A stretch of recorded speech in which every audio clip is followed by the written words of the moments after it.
This is The Bad Listener with Danny Stroh. Did you make top tens or no? I did, yeah. Did you? Yeah. I was going over it last night. I feel like I was in college doing my homework again. Like last minute, I'm like, I'm rushing. I was like, you don't have to make time. I mean, if you want to, it's cool, and then we'll like compare them or whatever. Yeah. But I didn't want to give. I hate giving people homework to do. Yeah. I mean, I did just like a general top 10. I didn't do every genre.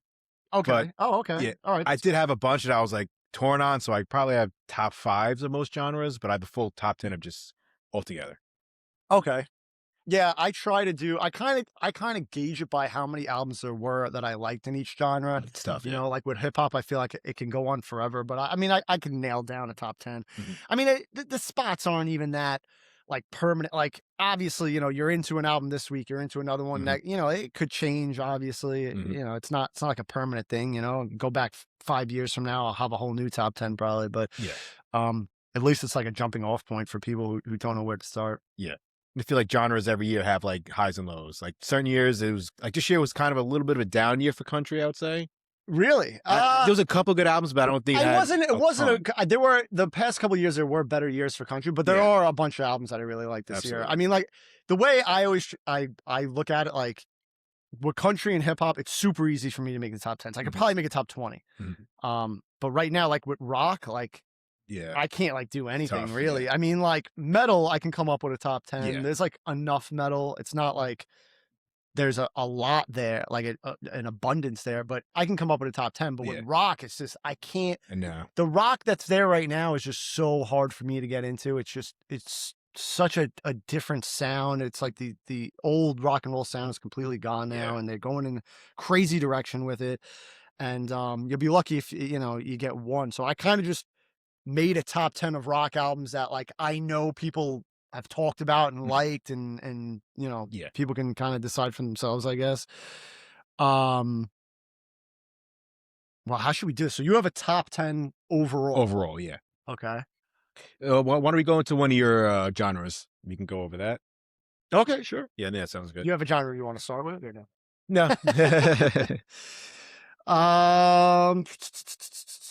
All right, I guess we'll do the fun ones first. Yeah. So, oh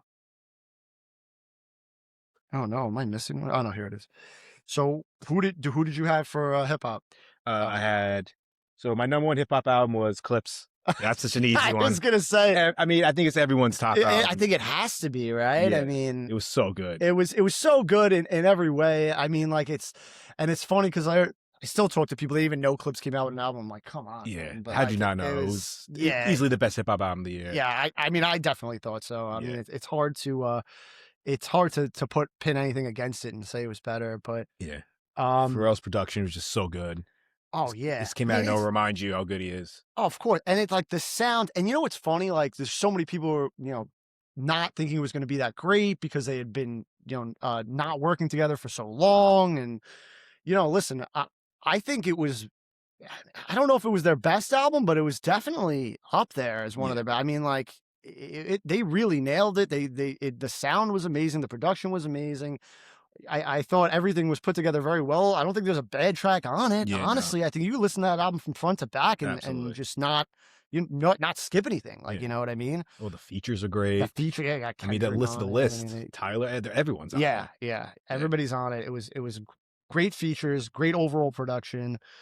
You have any other hip hops on your top 10? Or? Danny Brown. Starburster. You liked it, Starburster? I liked it a lot. Man, you know what? I had put that right outside my top 10 just because I was kind of upset with it, man. I mean, like, and I don't even hate the fact that he tried to make it like an electronic dance album, whatever, because when, you know, Joey Valence and Brae came out with No Hands, I was like, this is amazing. Yeah. Like, you know, but I don't know, just I wasn't kind of into it. And it sucks because I'm such a big Danny Brown fan. Yeah. I would love to prop him up. What songs did you like on it? I love Flowers, Starburster. No, Starburst. Yeah, Starburst. Starburst is another song. What was the one? The one with that girl, Jane Remover. Yeah, she produced it. It was really good. Forget. Yeah, Danny was great. There were a couple tracks I thought were really good. I don't know, the overall side of it, though, I love his. I think compared to his other work, and that's what sucks about these Yeah. really great arts. You try to compare it to like their other stuff, and that's kind of Yeah. an album where you like really shouldn't try to compare it. Yeah, it's a little But bit I different. mean, and this might be another album that grows on me over the years. But I was kind of like, I was actually excited when I learned it was going to be like an electronic, kind of a dance music album, and then I was kind of let down by the production of how it went. But there's a couple songs on it that are really good, but Yeah. It yeah, and is. It's a bit disjointed, I would say. I guess Yeah. where I don't think it has like a flow, or the order is a little off, which I think could be done better. Maybe the arrangements, but other than that, I really like that. I like the experiment, I like the electronic production, the way he went using like younger up and coming artists as like feature and produce the songs. Yeah. I like that a lot. He took risks. Well, They didn't all hit, but I thought it was good. He risk. likes to experiment. And he's probably got his finger on the dial as far as who's in electronic music right now doing things that are very new and very edgy, and he kind of wanted to incorporate that into his new music, which I completely get. I think that the artists that he chose to help with the production and the features as far as electronic music goes, I'm not a fan of those artists' specific music, and that probably had to do why I wasn't a huge fan of the production of the album. But for his style, I think he had to choose artists like that, so I'm not holding it against him. It's just the way my liking goes with it. If I had to pin it up against No Hands, obviously say No Hands is better. I like No Hands a obviously lot. very different, but that was one of the albums that I was like torn to put in my top 10 because I like that. Oh, their new Hyperyouth. Yeah. I think do I have that? I actually had it number 10 on mine. Nice. Yeah, right next to Danny Brown. And what about the new Tyler album? Are you a fan of that? I liked it a lot. It was fun, but I wouldn't put it in my top 10. Yeah, I didn't. I have the Danny Brown, Tyler the Creator. Tyler the Creator is Don't Tap the Glass. Yeah. And Jolie Valence and Brae's Hyperyouth. That was another one right there at the end. I mean, I actually thought that was pretty good. I didn't think that was bad. I don't like it as much as No Hands. I think No Hands was amazing, but they did a good job. I mean, they obviously leaned more into like the dance hip hop, which again I don't dislike. I think they did a good job. I just I don't know. I'd say that they could have probably put a little bit more work into it, and it would have sounded a little bit better. It just felt a little unfinished, kind of. Maybe they were a little lazy with the making of the album. My personal number 2 on my top 10 after Clipse was the Freddie Gibbs and Alchemist Alfredo. That was so good. I mean, I'm a huge Alchemist fan. I'm a huge Freddie Gibbs fan. Obviously, I thought Alfredo 1 was great, the first Alfredo. So this one I was a huge fan of. I mean, it's just Alchemist is like top notch when it comes to that style of production. I think he just absolutely kills it. And another flawless album. I think you could listen to the album from front to back and never have to skip a song. I think they did an amazing job. And I love that style of hip hop. Is one of my favorite styles of hip hop. So it was just it hit everything for me on I agree. that. I think it worked. I think they worked well together. Oh yeah. I mean, Freddie Gibbs with those style beats is very, obviously he did the albums with Madlib, which those albums came out amazing, but that style of production is really where, Freddie Gibbs takes off. It's really his bread and butter. So I think that matchup with Freddie Gibbs and Alchemist is just really amazing. And it's a must listen album. If you're into that style, I guess, it's the thing with hip hop now. There's so many different styles of hip hop, but for that style of hip hop, I think it's a must listen to album. And then I had Jids because God Does Like Ugly. I did like that a lot. I liked it a lot. I don't know. I'm a big Jid fan, and I like all of the stuff. But this album had a lot of really great songs. I think they did a really again with the features. They had the clips on the feature. Perfect. They did a lot of good stuff, and he was actually featured on the Freddie Gibbs and Alchemist album too. So all these great guys really working together, and it was great. But I thought that album was really good all around. I think there's a lot of good songs on it. And then, of course, the other Alchemist, Armand Hammer, Mercy. You hear that one? I did. Let's do a couple. It was good. It's good. It's hard. I mean, I love the Alchemist production is what I love. The Armand Hammer style is just that new style of hip hop that's so hard to get into because it's so laid back, so slow and almost like poetic, and it's not like a the hip hop that everybody's used to. So it's a hard thing to get into. It's slowly growing on me though. Armand Hammer is definitely slowly growing on me. I don't think I liked Armand Hammer like when they first started putting out albums, even with Alchemist. I think I really wasn't a fan of them, but they're starting to grow on me. They're not as their style is evolving as well, especially when they're Armor Hammer compared to like when Billy Woods does an album, like You're solo. I think I did put Golliwog on here at number 8. That's definitely on my list as well. I like that. Golliwog is really good, but it's that style, that Billy Woods style, which is very hard for people to listen to, it's and not I for get everyone. it. I get it. It's that new style that's very slow and. But yeah, I thought the Mercy album, Armand Hammer and Alchemist, Alchemist, I thought it was really good. I also love the new Earl Sweatshirt album I have on here is my next album, Live, Laugh, Love. Right. I'm a huge Earl Sweatshirt fan. He also kind of has that style, but his is a little bit different. I don't know. I just something about his flow I really like, man. And I think he's really talented. I think he does whatever he wants. He doesn't go by any guidelines. I think he's very just on his own. So he's not worried about like what's popular or not. Right. And I think that's what makes him so great, really. He just kind of goes into the studio and does whatever it feels like. And I think that's really what makes his stuff sound so special. He's matured so much over the years from like back when he started it with the whole Golf Wang stuff. And the coming around. What was it? Odd Future? Yeah, Odd Future, yeah. It's funny, man. You look back on that Odd Future stuff and it was almost like they were doing it as a joke. Yeah. And then you see what like Earl Sweatshirt and Tyler the Creator are doing now, and it's like, oh my God, that came from that? Like that's nuts. Like they were just like a bunch of kids messing around making funny songs, and like now they're like real artists. Like I mean that's how I look at it at least. Agree. So did you hear this album, McKinley Dixon? I did. I couldn't really get into it. I wasn't a huge fan. It's like I recognize it's good, but it's not good. For me. Yeah, it's that jazz rap style for me now. Just doesn't really. There was a time where I really liked it, but it just doesn't really do anything for me now. Like, and I get it. It's a really special album. It's a concept album. It's about I think it's about a death of his friend or whatever, and I get it.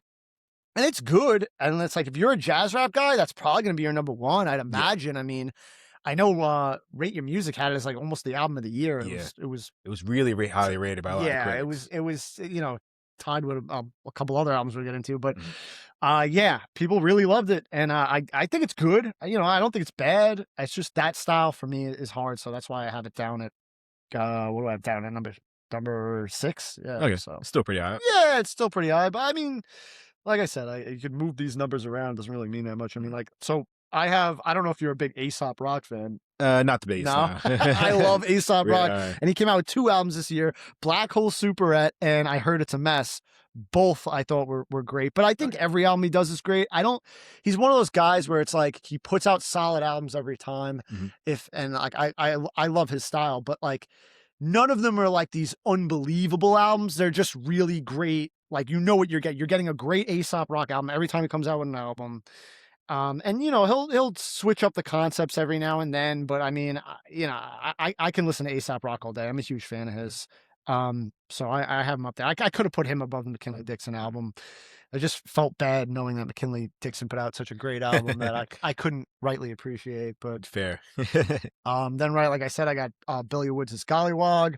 I put Mac Miller's Balloonerism on there. I think that was a good album. It was really good. Yeah. I think they Rate Your Music had it a little bit high. I think it's a good album. I don't think it was like this amazing album that people are making it out to be, but you have to take into consideration when it's somebody who's already passed. They kind of tend to do that, I feel like. So. Yeah, a little bit. And someone who was highly regarded when they were alive, too. Right.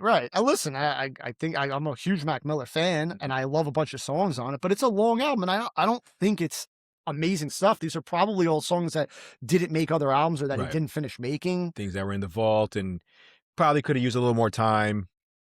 Who knows what if he Right. even wanted it released? Right. It's hard Right. to tell before an artist passed. Who knows if he wanted it released, and then you're producing something that he doesn't have a say in, so it's kind of weird. It's a weird thing to do, I guess. But there were a bunch of really good songs. I thought it was a good album.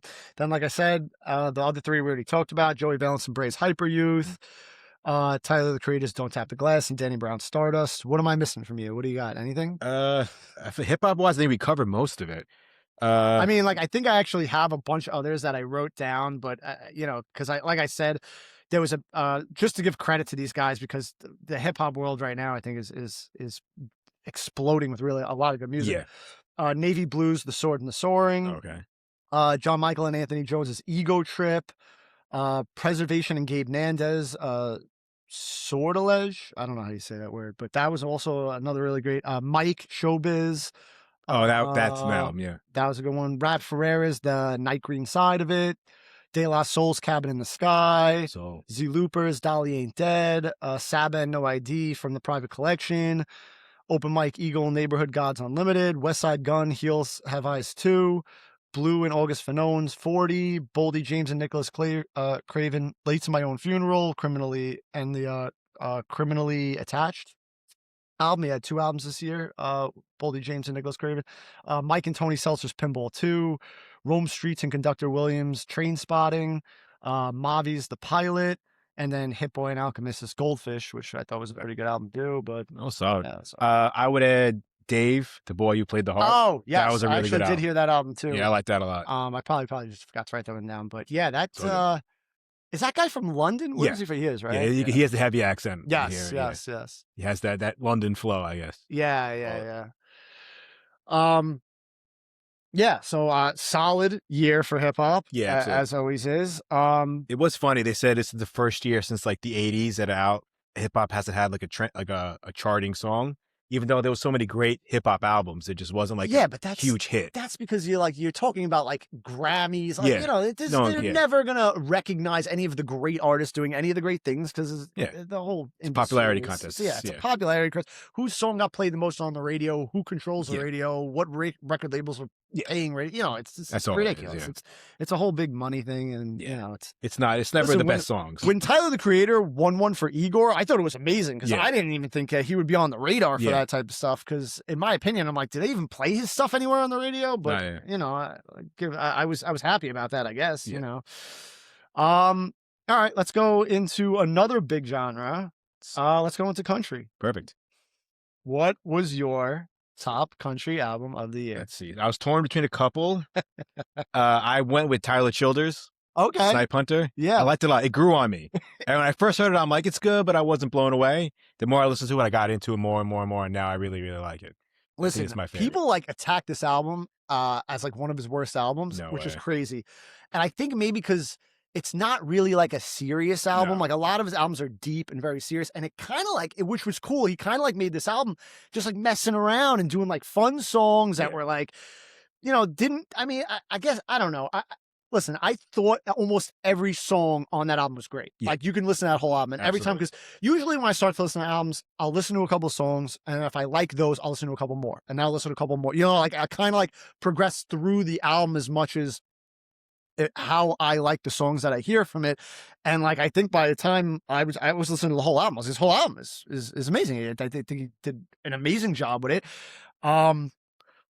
Listen, I mean, just because the material like isn't that meaningful. I mean, I don't know. Some of the songs I just thought were great. I thought he was having fun. Absolutely. I thought he created an album. He had a lot of fun. He got to put Nose on the Grindstone on. I don't know if you know, he wrote that album like 10 years ago or something, right? But the album, that song or whatever. But I thought the whole album was great, man. I mean, like for people to say they didn't like that album is kind of crazy to me. Yeah, I don't get it. I loved it. I thought it was that was one of my top 3. I have it at number 3.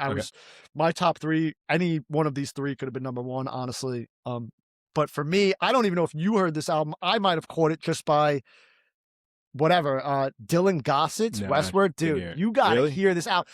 And it's not. This is his debut album. He had one EP out before this, which I heard the EP and I was kind of like, okay, whatever. This album is.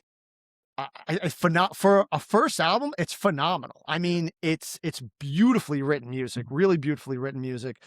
I just every song, there was another one I just kept going through the songs, and every time I listened to the song, this one's great, this one's great, this one's great, and I just thought the whole album, and it's a pretty long album too, and I think that every album was really, really good on it. So if you're any country fan, you have to listen to the new Dylan Gossett album, Westward. Great album. I'm putting it at number 1 just because I was so amazed by it, and I think it really deserves to be up there. You know, it's beautiful album. Almost every song I thought was really beautifully written. Check that out.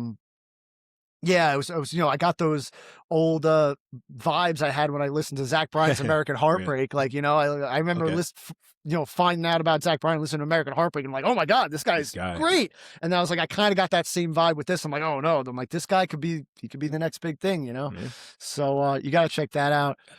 For number 2, like, and the only one on my top 3 we haven't talked about yet is the new Turnpike Troubadours, which this was one that really grew on me. When I first heard it, I was like, it's all right. I listened to it again. I'm like, it's good. And then like the more I listened to it, the more I was like, every track on this album is great. But I mean, I guess that's not out of the ordinary. Like all their albums are very solid. Mm-hmm. And you know, I'm not going to sit here and say this is their best album. I mean, it could be, but all their albums, I feel like all their albums are at the same level with it's just very, very good albums. Mm-hmm. And none of them are like stand out, but they all have a feel to them. And I think they do a really good job, especially on this one, but all their albums, I think they've done a really good job. But yeah, the price of admissions, like, you know what's funny? I'm reading it and not reading the name of the album. People are like, I can just tell me the name of the album. Which one? The name of the album is The Price of Admission, right? Yeah. So I have Dylan Gossett's Westward, Turnpike Troubadours, The Price of Admission, and Tyler Childers' Snipe Hunter. Do you have another one that's up there, or? I would put one of the 5 Charlie Crockett albums that came out. Whatever this guy's doing. Yeah. They're so hard to pick because he puts out and they're always good. Yeah, they're always good. They're always so He's good. another guy where they're always solid. They're always solid albums. They're always very good. But I almost feel like he's never going to make like an unbelievably great album because he's just churning out like that same. It's like you almost want to go, take a couple of years. Yeah. Sit on them. Let them marinate. Listen, take a couple of years and make something really amazing because obviously you can write great music, right? And you can pump it out. Keep doing it. I want something like I want you to go to the next level. Yeah. Like it's almost like you're going to be stuck at this level of making this type of music where it's just going to stay there because like all his albums are almost interchangeable, right? Mm-hmm. Like he had, and obviously I have both albums on here, Lonesome Drifter and Dollar a Day with the name of his 2 albums before I forget to even say those. They're both amazing. Yeah. You could listen on all his albums. I feel you could listen to them from front to back. All the songs on them are great. Yeah. There's no bad music that comes out of this guy.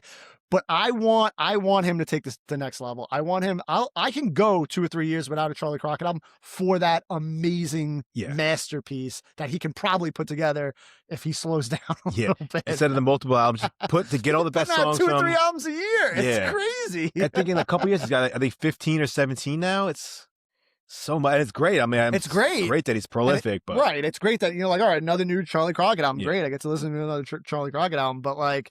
I just think the potential for him there to put out something next level, you know, because you look at guys like Sturgill Simpson and stuff like that, who you saw their progressions and what they were doing and just kind of like you become more of an artist with it and you're actually able to put out things that are like really, really amazing.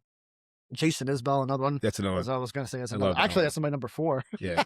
Foxes in the Snow, which is another one, which I'm going to say I didn't like the album the first time I heard it. I was upset with it because it sounded so vastly different from Weather Vanes, the last album. So I was just kind of like, I wanted another Weather Vanes and I couldn't get it. It's hard to follow that up album. Yeah. That was a very different album from what he's used to doing. But, so when I first heard this one, I'm like, this isn't like the last, you know, I kind of like wrote it off. Like, I can't listen to this. And then, you know, I went back and you listen and you hear all this, like, again, another amazing Jason Isbell album there where he really does an amazing job writing really beautiful music. Foxes in the Snow is the name of the album. Yeah.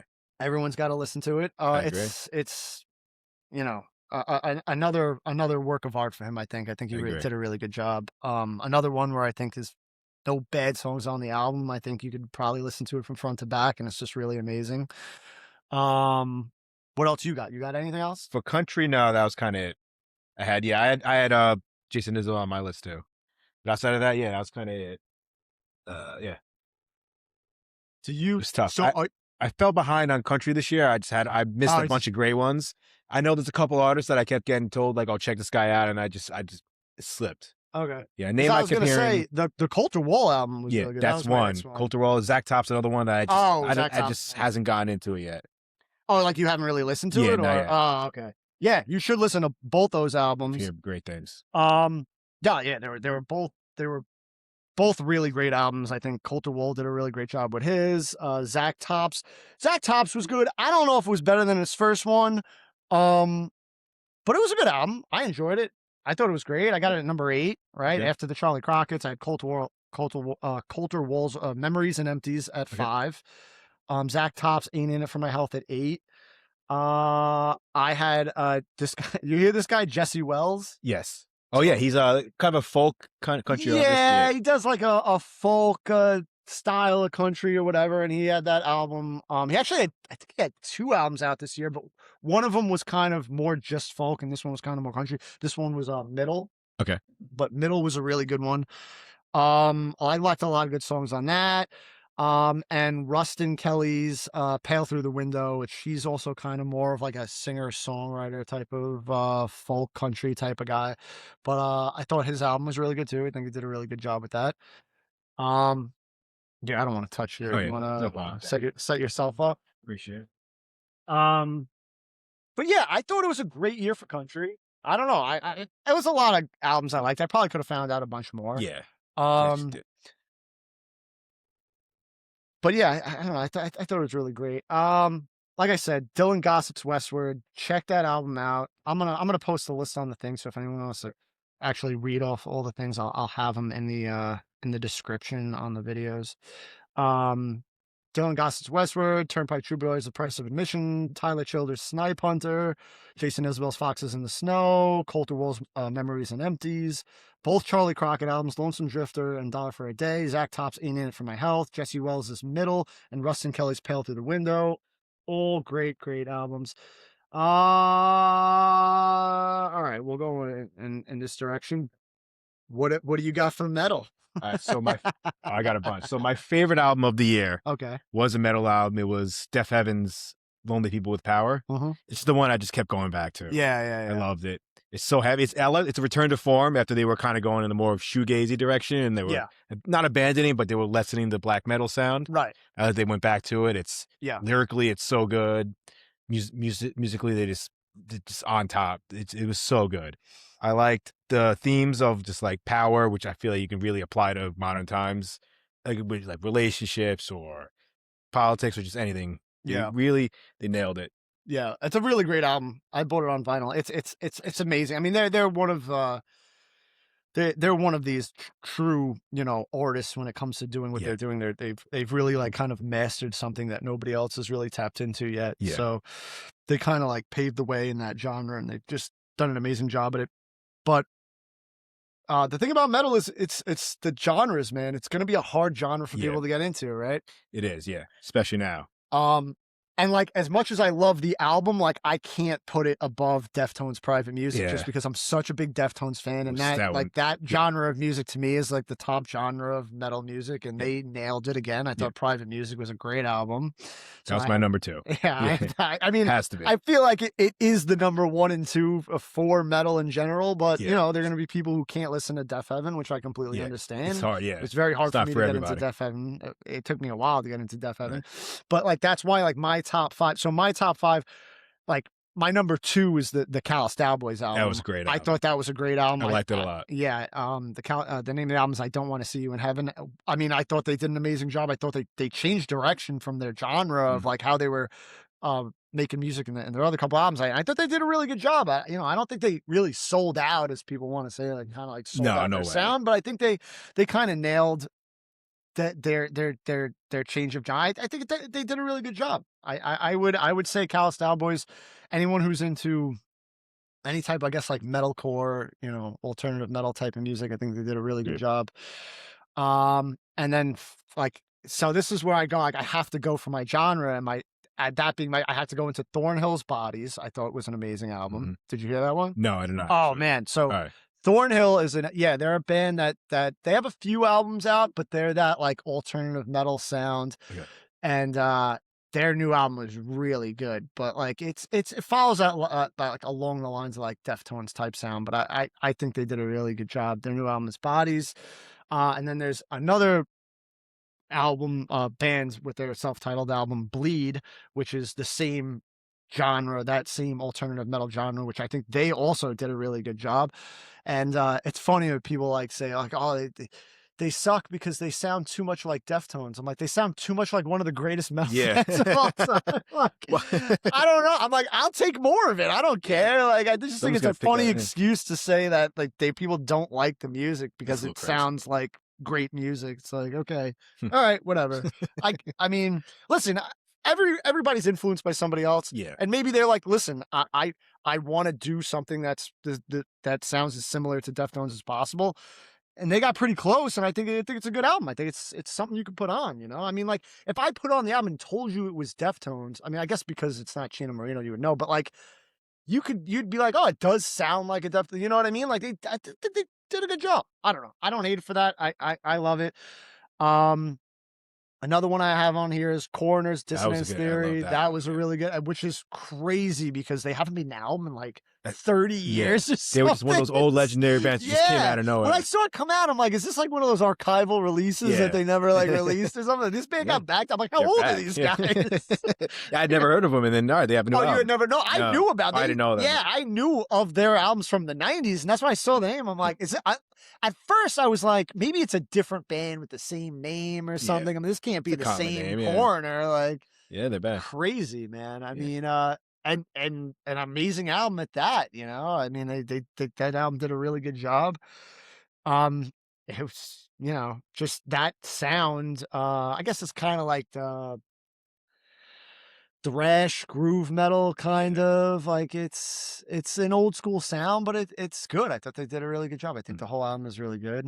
I could hear where like modern bands get a lot of their sound from that era, like more modern, like more extreme modern bands. Oh yeah, kind of copy for like the 90s or like the 80s, 90s kind of black metal, thrash metal bands. Oh, 100%. Yeah, they. Well, that's the thing. Like now you go back and listen to stuff, people forget like what metal was back then. Yeah. And like, oh, I've heard music like, oh yeah, but after them, like these, you know, those guys were pretty monumental in the 90s for creating those albums that were kind of like different from what was happening in the 90s at that time, you know? Yeah. Nice, dominated by grunge mostly. So, well, yeah, that too. Give me what you got, because my next two albums you might not have heard of. So my next one, after I had Deftones, I had Imperial Triumphant Gold Star. Okay, yeah. I really like that album. It's like more avant-garde metal, New York band. Are you a fan of avant-garde metal?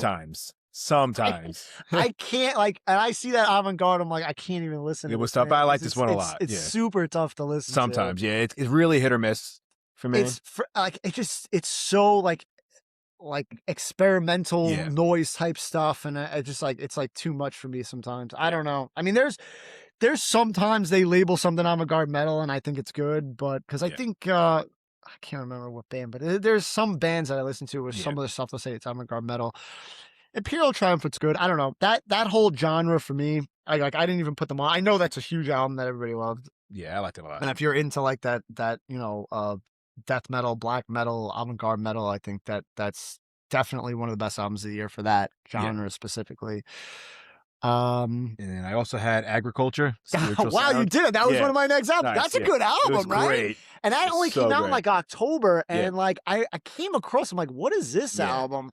And then I was like, oh, here we go. Now we're gonna have everybody jumping on the Death Heaven train, trying to create something like Death Heaven does. Yeah. But they did a good job, man. I mean, I thought that album was good.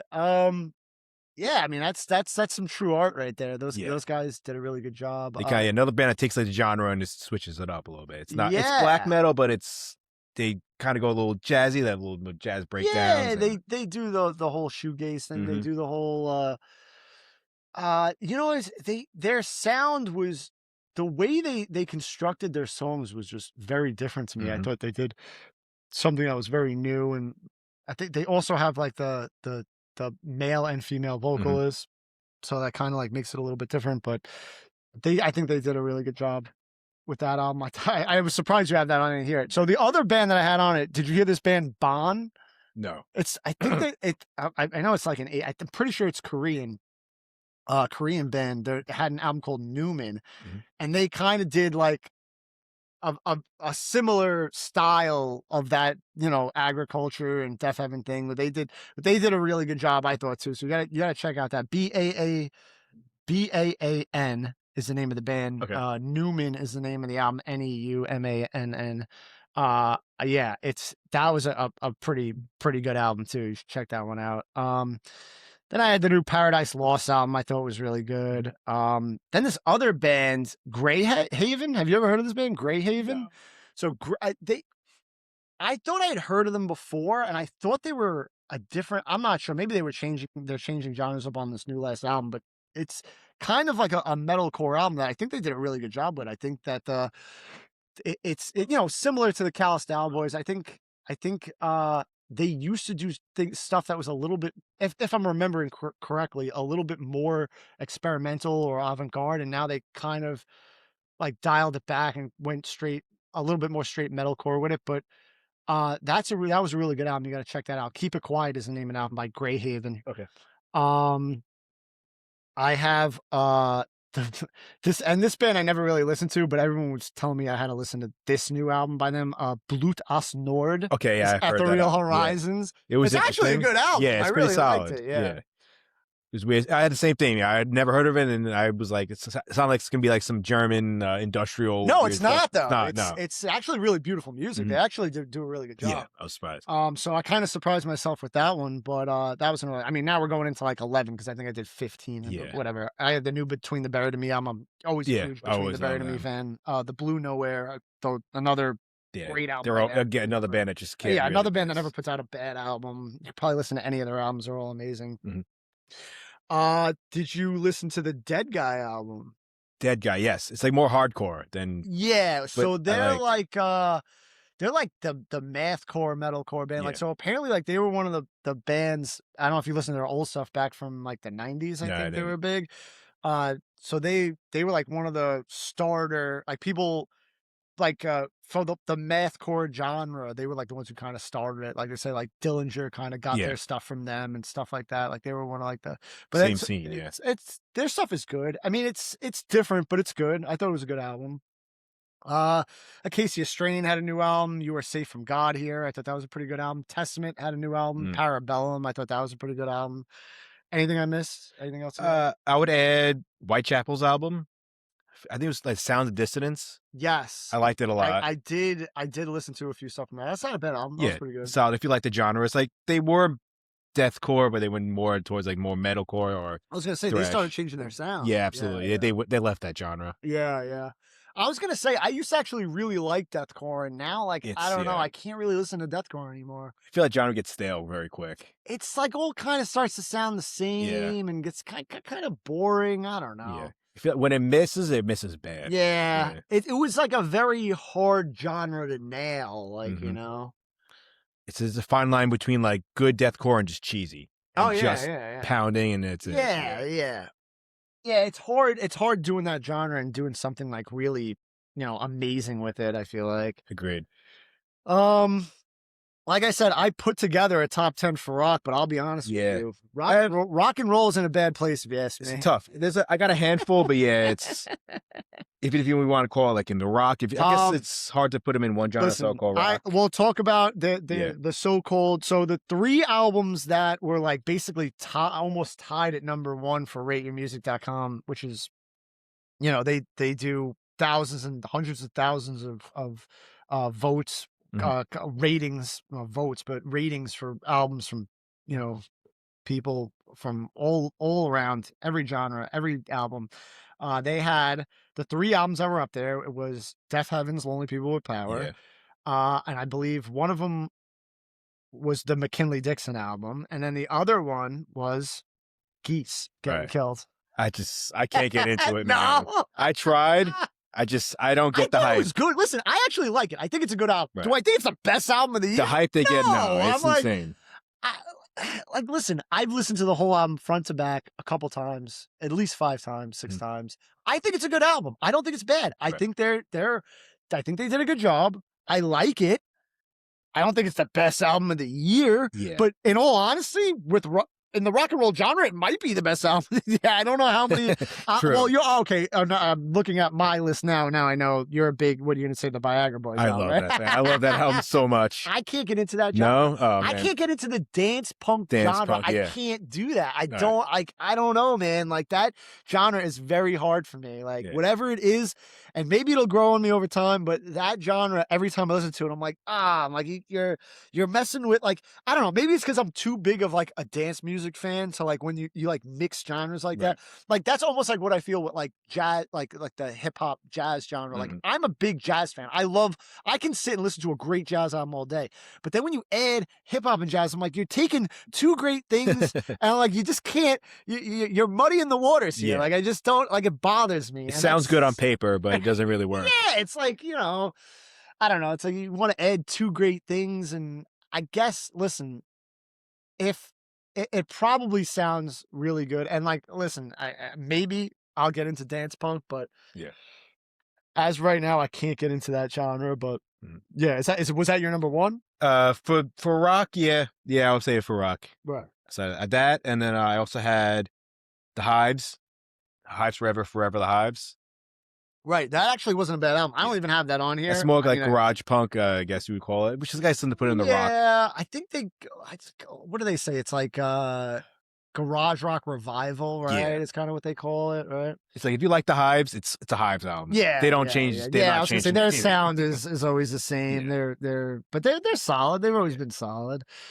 But did you hear the Model Actress album? Yeah, I was gonna say because that's kind of a little bit like dance punk too, right? I liked it. It's weird. It's different, but it's a little bit more like industrial. Yeah, right? Yeah, kind of like goth industrial. Yeah.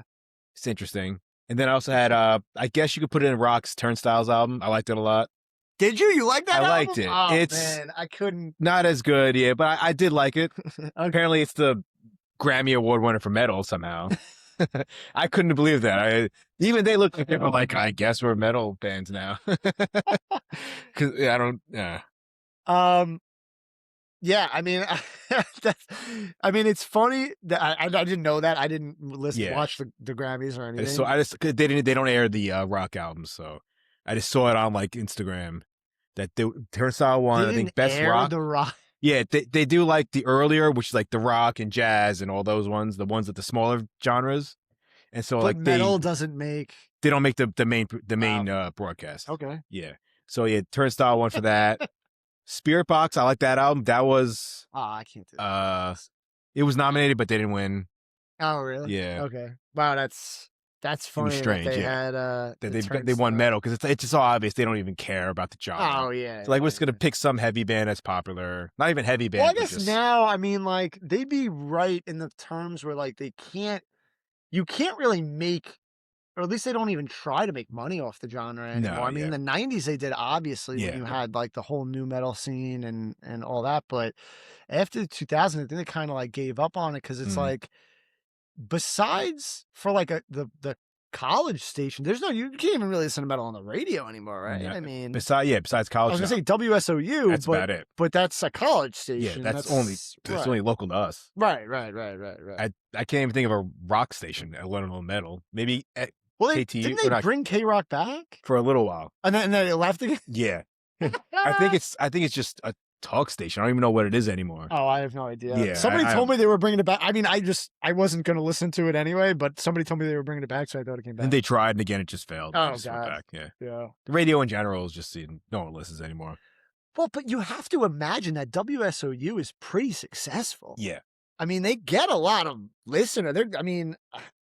Everyone that I know that listens to metal, if you're listening to the radio, you're listening to WSOU. Yeah, exactly. You know what I mean? I guess being college and not paying the jocks and. No, I know, but I'm just saying, like, there's an audience. There is, point. yeah. You know what I mean? There's some type of audience. And I would think you can gauge the audience even by satellite radio, because I know a lot of people who listen to, like, all the satellite radio metal channels or whatever, right? Like Ozzy Osbourne's channel or whatever it's called. And there's a bunch of them. People will tell me, oh, I listen to this on satellite radio or whatever. So I mean, there is an audience. It's weird that they're not even trying for it. I don't know what the purpose would be to give up on it, but It's you know what it is? It's probably just so hard to navigate it at this point because Yeah. it is, and you know that is one of the things that's funny about metal now. The genres are just so all over the place. You know, it's not you say metal, and if like you don't know anything about metal, you think it's all one sound. Like the sounds range like so crazily from genre to genre. It's like you're not listening to the same genre of music at all. Like, you know what I mean? Yeah. Like hardly do I know like people who will say, okay, I listen to all these different genres of metal. Like usually when people listen to metal, like they have like a specific genre they listen to, and like that's it. And they love that genre. But like to go outside the boundaries of that genre, like you can't talk them into listening to something else. Right. Like, you know what I mean? So it's just such a weird genre in that aspect, which I think hip hop kind of is too, but hip hop is easy for them to commercialize and popularize and Yeah. make money off of. But um like I said, I don't think any of the real true hip hop artists will ever make the money they deserve No. as true artists, you know what I mean? I don't think And that's in Danny general, Brown yeah. or anyone else will yet. That's all. I think that's all genres in general. Just Yeah, I guess. I mean, it's like I said, it's hard for me to navigate this rock. Like I'll be honest with you. I've listened to a couple songs off these albums. None of them really interest me, but I don't know if you've heard of any of these albums, so I'll just go through them. The Psychedelic Porn Crumpets put out 2 albums. Yeah. Carpe Diem, Moon Man, a couple good songs, and Pogo Rodeo. Yeah. So those 2 albums were super high rated. People love those albums. I have Haley Williams on here for Ego Death at a Bachelorette it Party. was good, but yeah, it was. It doesn't really. It's hard. I don't know if you could put it in the rock genre. I guess you could. It's yeah. I mean, like a pop rock, I guess. Centuries, Gem of the West. Man. Frankie and the Witch Fingers, trash classic. The Arm, The Future is Here, and Everything Needs to Be Destroyed. I like that one. It's probably more punk, hardcore, I guess. Yeah, the Arm has always been a kind of weird with changing their genres. They got like another one's boys hard rock, and then they did like some type of pop. They do all types of crazy stuff. Hot Mulligan, which is more emo, pop punk. Yeah, pop punk. Yeah. I was gonna say the sound the body makes when it's still. And Avenade came out with an album, which this is another artist. I'm gonna have to do research on this because every album they do sounds completely different. But this album was Try Searching for a Lover. But they've came out with albums. They came out with like a pretty crazy metal album like not too long ago that I think I had in my top 10. Very weird. I got to figure out what or who is creating that music because it's very interesting to me now. But Avenade came out with an album that's pretty. But besides that, I don't have anything. Yeah, rock was a tough one. Worth even really talking about. Like I said, I thought Geese's Getting Killed was good.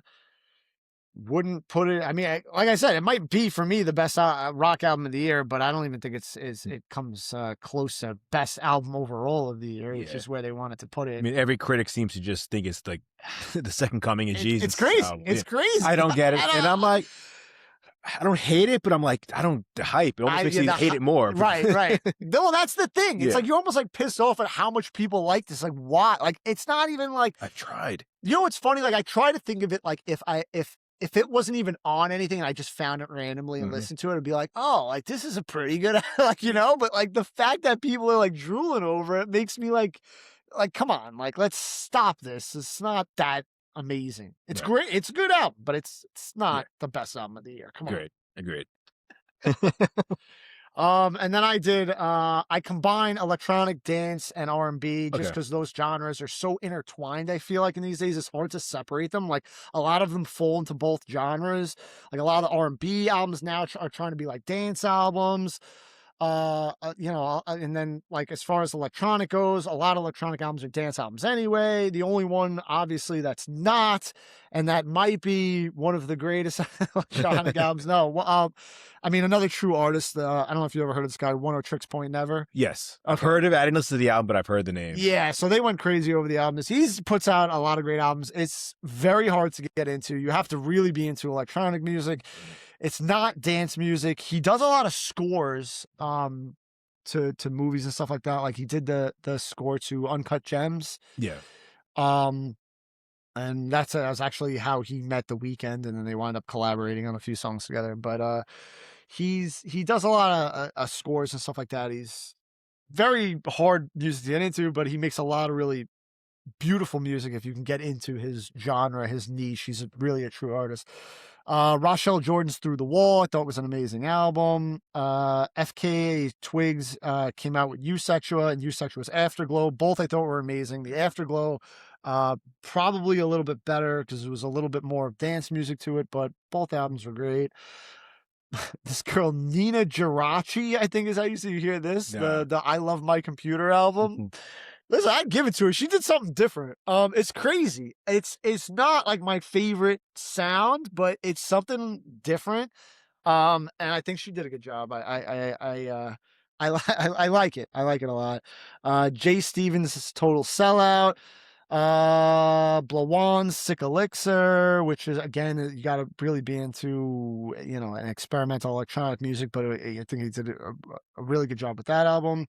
Erica DeCasher's Lifetime, Student Archives, The BPM, Jade, The Showbiz Baby, Kali Uchis' Sincerely, and Miley Cyrus is Something Beautiful. I never thought I'd put Miley Cyrus in any of my top tens, but it was actually a really good album. Like, this is what happens when somebody who's had their music controlled their whole life gets to actually finally write their own album, and they're not held back by anything. And listen, it speaks for itself. Something Beautiful, I think, was actually a beautiful album. I think she did a really good job.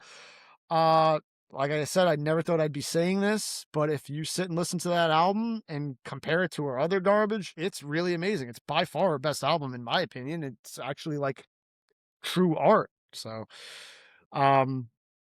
yeah, everybody should check that one out. And if there's anyone, these will all be posted, but, anything else I missed? What were you it was the French girl. Oh, I'm going to butcher her pronunciation. Okalou or Oklou. That album I actually really liked. Yeah. I've heard of her. It's more like, I guess, trance kind of electronic. I liked it a lot. It's low key, lo-fi beats, I guess. I don't know if I ever really got into her stuff, but I have heard of her tracks before. They always come up. I'll do a dive on her. I'll definitely try to get into her if you liked her album. But I think that was her first. I think it was her first album.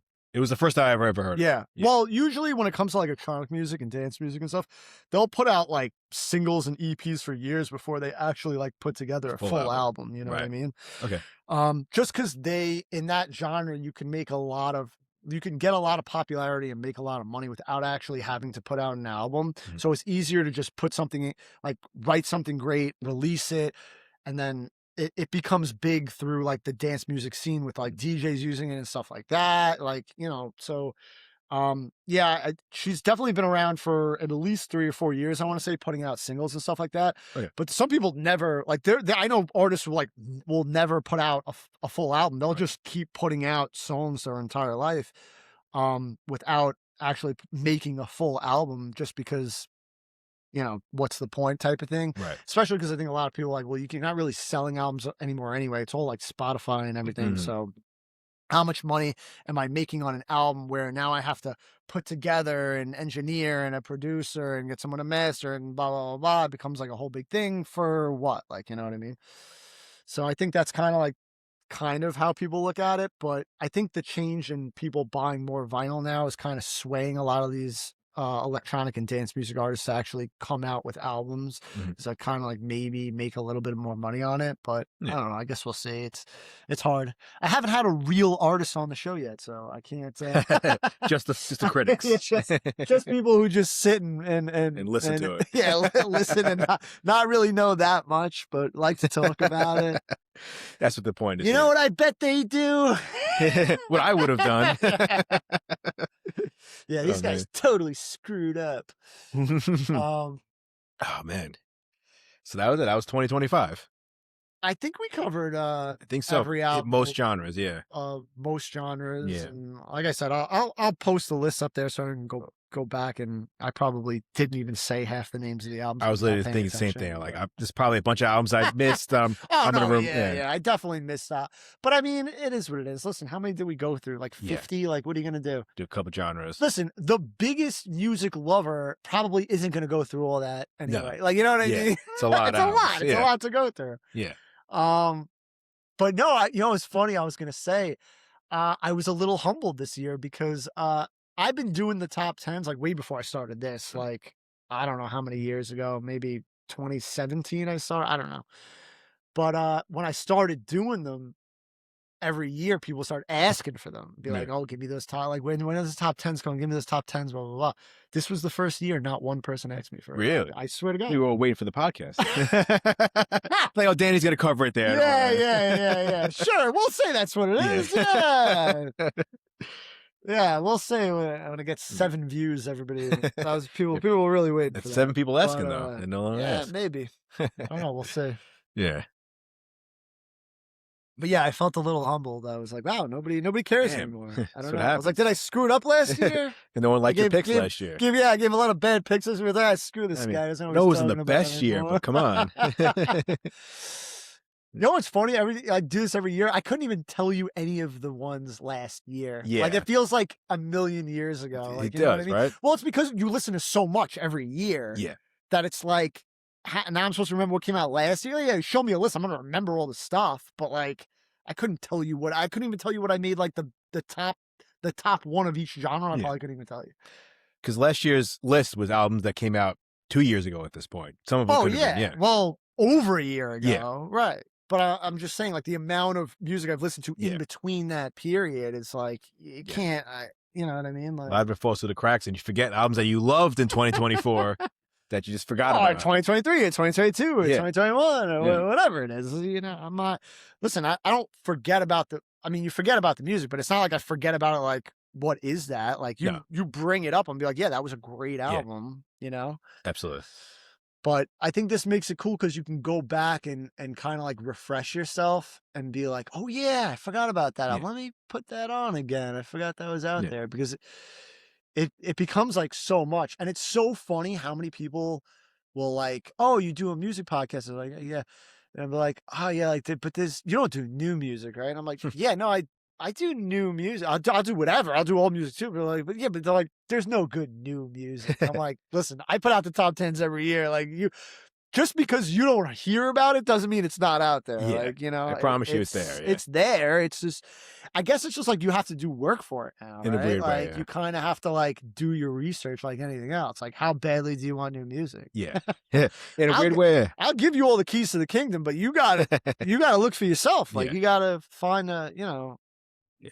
it's difficult, I guess. Yeah. I don't know. I think like music becoming more accessible has almost made it harder to find new music because it's like become muddled. Well, With just right. so many Well, options. it's almost too many options, right? And then it's like, how do you decipher? How do you go through everything, right? Mhm. Like, I'm like, oh, it's easy. Just go on Rate Your Music. But then, like, I forget that, like, the stuff that I'm doing on that website, like, they're not going to do. Like, No. they're not using the filters. Like, I'm paying for the website. They're not going to pay for it. Like, there's, like, a lot of excess to it where if, like, you just go on it, you have to know how to navigate it and you have to know how to use all the filter. Like, it's, like, a whole big thing to it. So I guess I kind of take that concept. I'm like, yeah, just go and Rate Your Music. It's got everything on there, you know? Mhm. But yeah, it's not, I guess it's not as easy as it is for me because I've been doing it for so long now. Mhm. But yeah, and it stinks, I guess, you know, it stinks for people. You can't rely on the radio or No, the yeah, TV that's or over. anything to find any good music, Yeah. you know? TikTok is about it. Yeah. The song gets popular there. And I wouldn't know. I don't have any, I don't have a TikTok or any Yeah. social media, but if you say that's how people are finding music, I believe. It's weird. Yeah. There's bands that have gotten huge just off of TikTok. Oh, really? Yeah. Oh, yeah. Like Ghost got really popular because they had a couple songs were getting popular through it. Ghost the Metal album? Yeah. Oh, wow. Well, that's why Okay. I think that's why they've gotten to a more of a, I don't want to say softer, but they went more of like a almost disco metal Well, that was style. what was the name of that album? They did that on one album. And that's kind of why one of those songs got really popular and they just stuck with that style. Oh, did they? Yeah. Oh, wow. That's pretty I cool. forget which song. I want to say because I don't know if I listened to their last album. But I remember that album where they like started doing like this dancey type metal, like poppy. And I'm like, what is it? And it wasn't bad. I honestly didn't think it was bad. I'd like to change, but yeah, it was. I think people hated it because it wasn't like, you know, you go from like listening to a metal band to listening to that, and you're like, what is this? Yeah. I'm like, I don't care. I listen to dance music. Like, you're not gonna like, if you could mix the genres and do it well, I'm a huge fan. But like, I wasn't going to say it was their best work. I liked it. I thought it was a good album. Yeah. but I didn't know that they like kept that style. Yeah, You know, well, they had one this year that was Skeleton, I think it was called.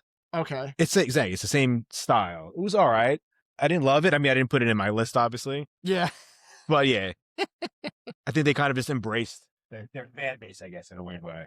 Where it's like they know what their fans want, they're just gonna go with that. But I mean, in all honesty, I think you could have like said that you knew Ghost was that type of band. Yeah. And I like Ghost, but like they were looking for a gimmick to get them more money type of thing. Yeah. And they charge a lot for their tickets. Yeah. A lot. And they go.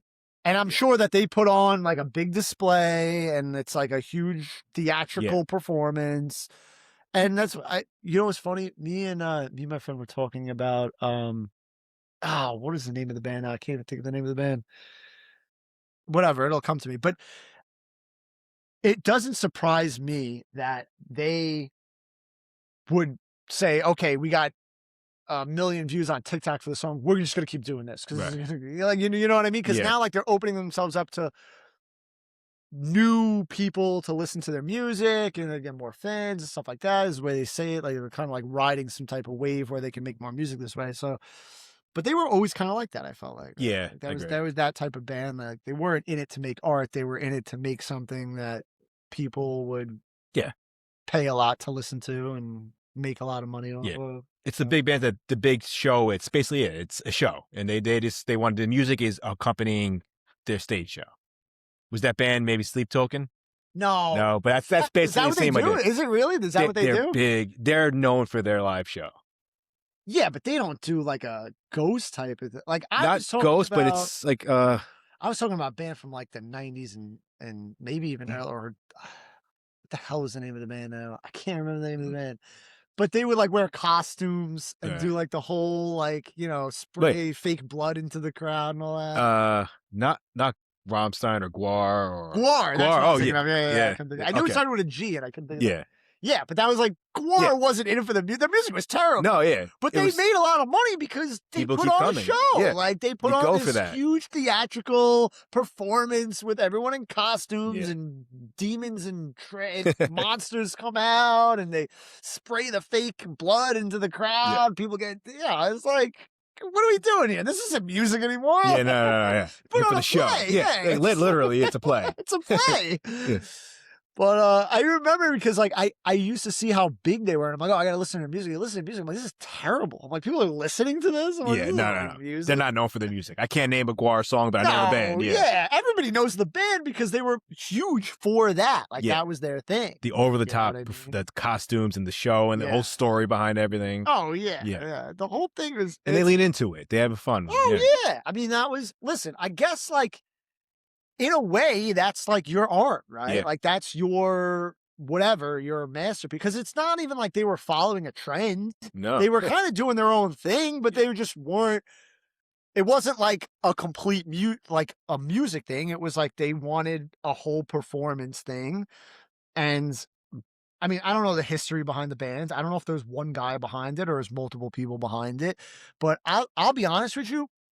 It was one of the things I hated about Slipknot because like I felt like the mask thing was like a gimmick, but they didn't need it. No, yeah. You know what I mean? Right. Like, and I think that kind of like, in my opinion, I felt like they could have been bigger or who knows about making more money, but they could have been bigger or respected more in the metal community if they didn't do that. If they had just produced the music that they produced and didn't like try to, you know, have this gimmick of the mess and the whole thing, like I felt like it was kind of a turnoff because when you see that type of thing now, you're kind of like, oh, this is for like children. This isn't like, this is silly. Like, what are we watching? Wrestling? Like, this is ridiculous. Right.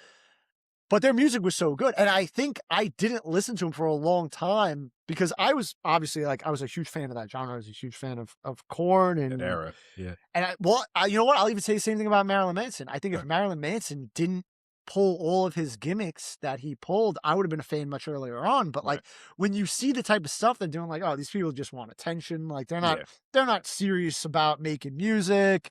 You know, you kind of get turned off by that whole gimmicky type of thing that they do.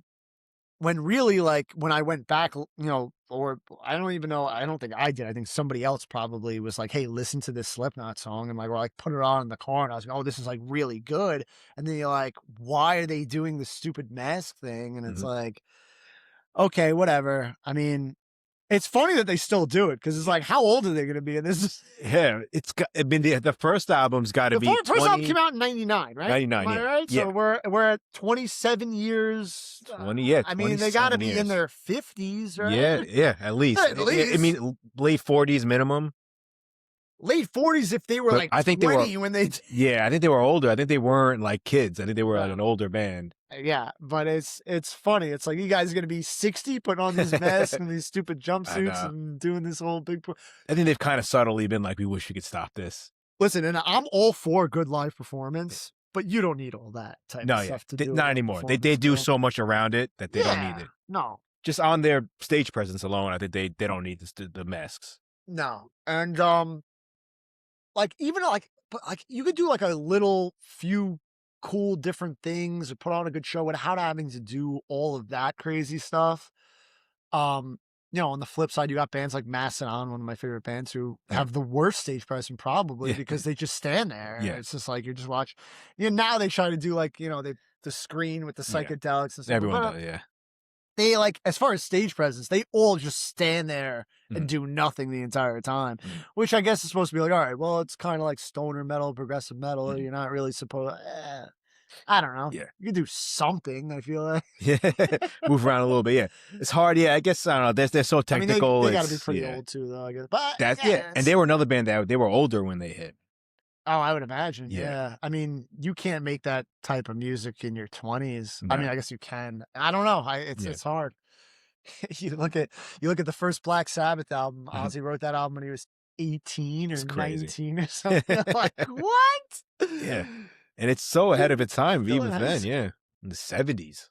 Actually, no, I think it was 69, maybe. No. It had to be 70s. I don't know. The first Black Sabbath album? I think the first original, like, even like not Paranoid, like the first one. No, yeah, the first one, the self-titled. Yeah. I don't think that was 60. Could that have been 69? It might have been. I think. I have a feeling it's not, but we could look it up if you want. Yeah. I'm not going to fight you over it. I have a feeling it's not, but it could be. Maybe you're right. I don't know. Who knows?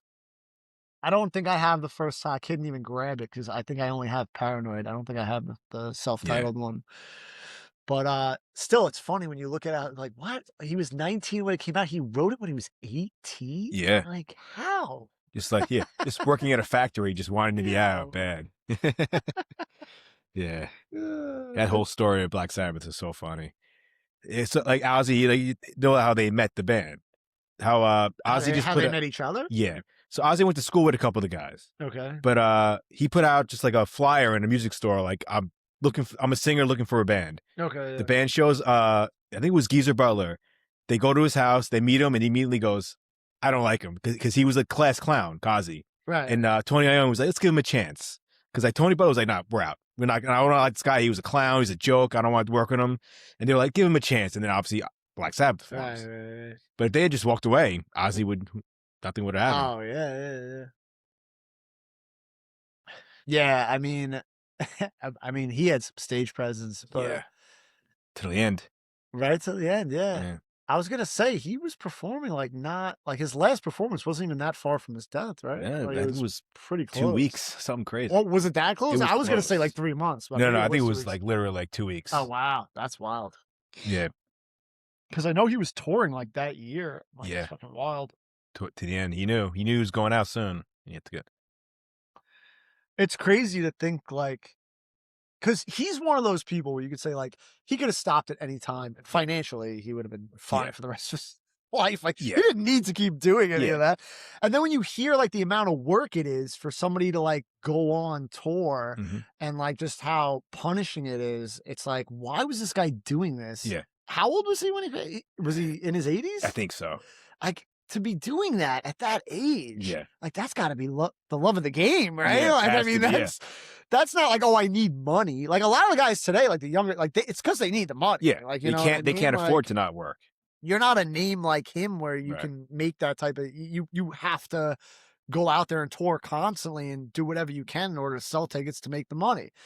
He didn't need that at all. No. Like, you know, Yeah. like he probably could have stopped doing music in the 90s and been fine for the rest of his Yeah. life. You know what I mean, I mean? even Just when on the royalties. yeah, the TV show alone probably Oh, set him up yeah. for life. The TV show. I mean, because you see, they had a giant He was doing mansion, they had money. Yeah, commercials. Dude, he Ozzy was a legend. He was fine. I mean, I'm sure maybe more money's nice, but he didn't have to. Yeah, but more money. But even at that, more money. At what age do you Yeah. say I still need more money? Yeah. Like if you're in your 70s, Yeah, you're like, I'm gonna do another tour. I need some more money. Like for what? You're in your 70s. yeah. Couple shows. You're You're probably not just saving for retirement, bro. You're there. You're Yeah. past that. You're gone. Yeah. Like, It's over. You did it. oh yeah, you made it.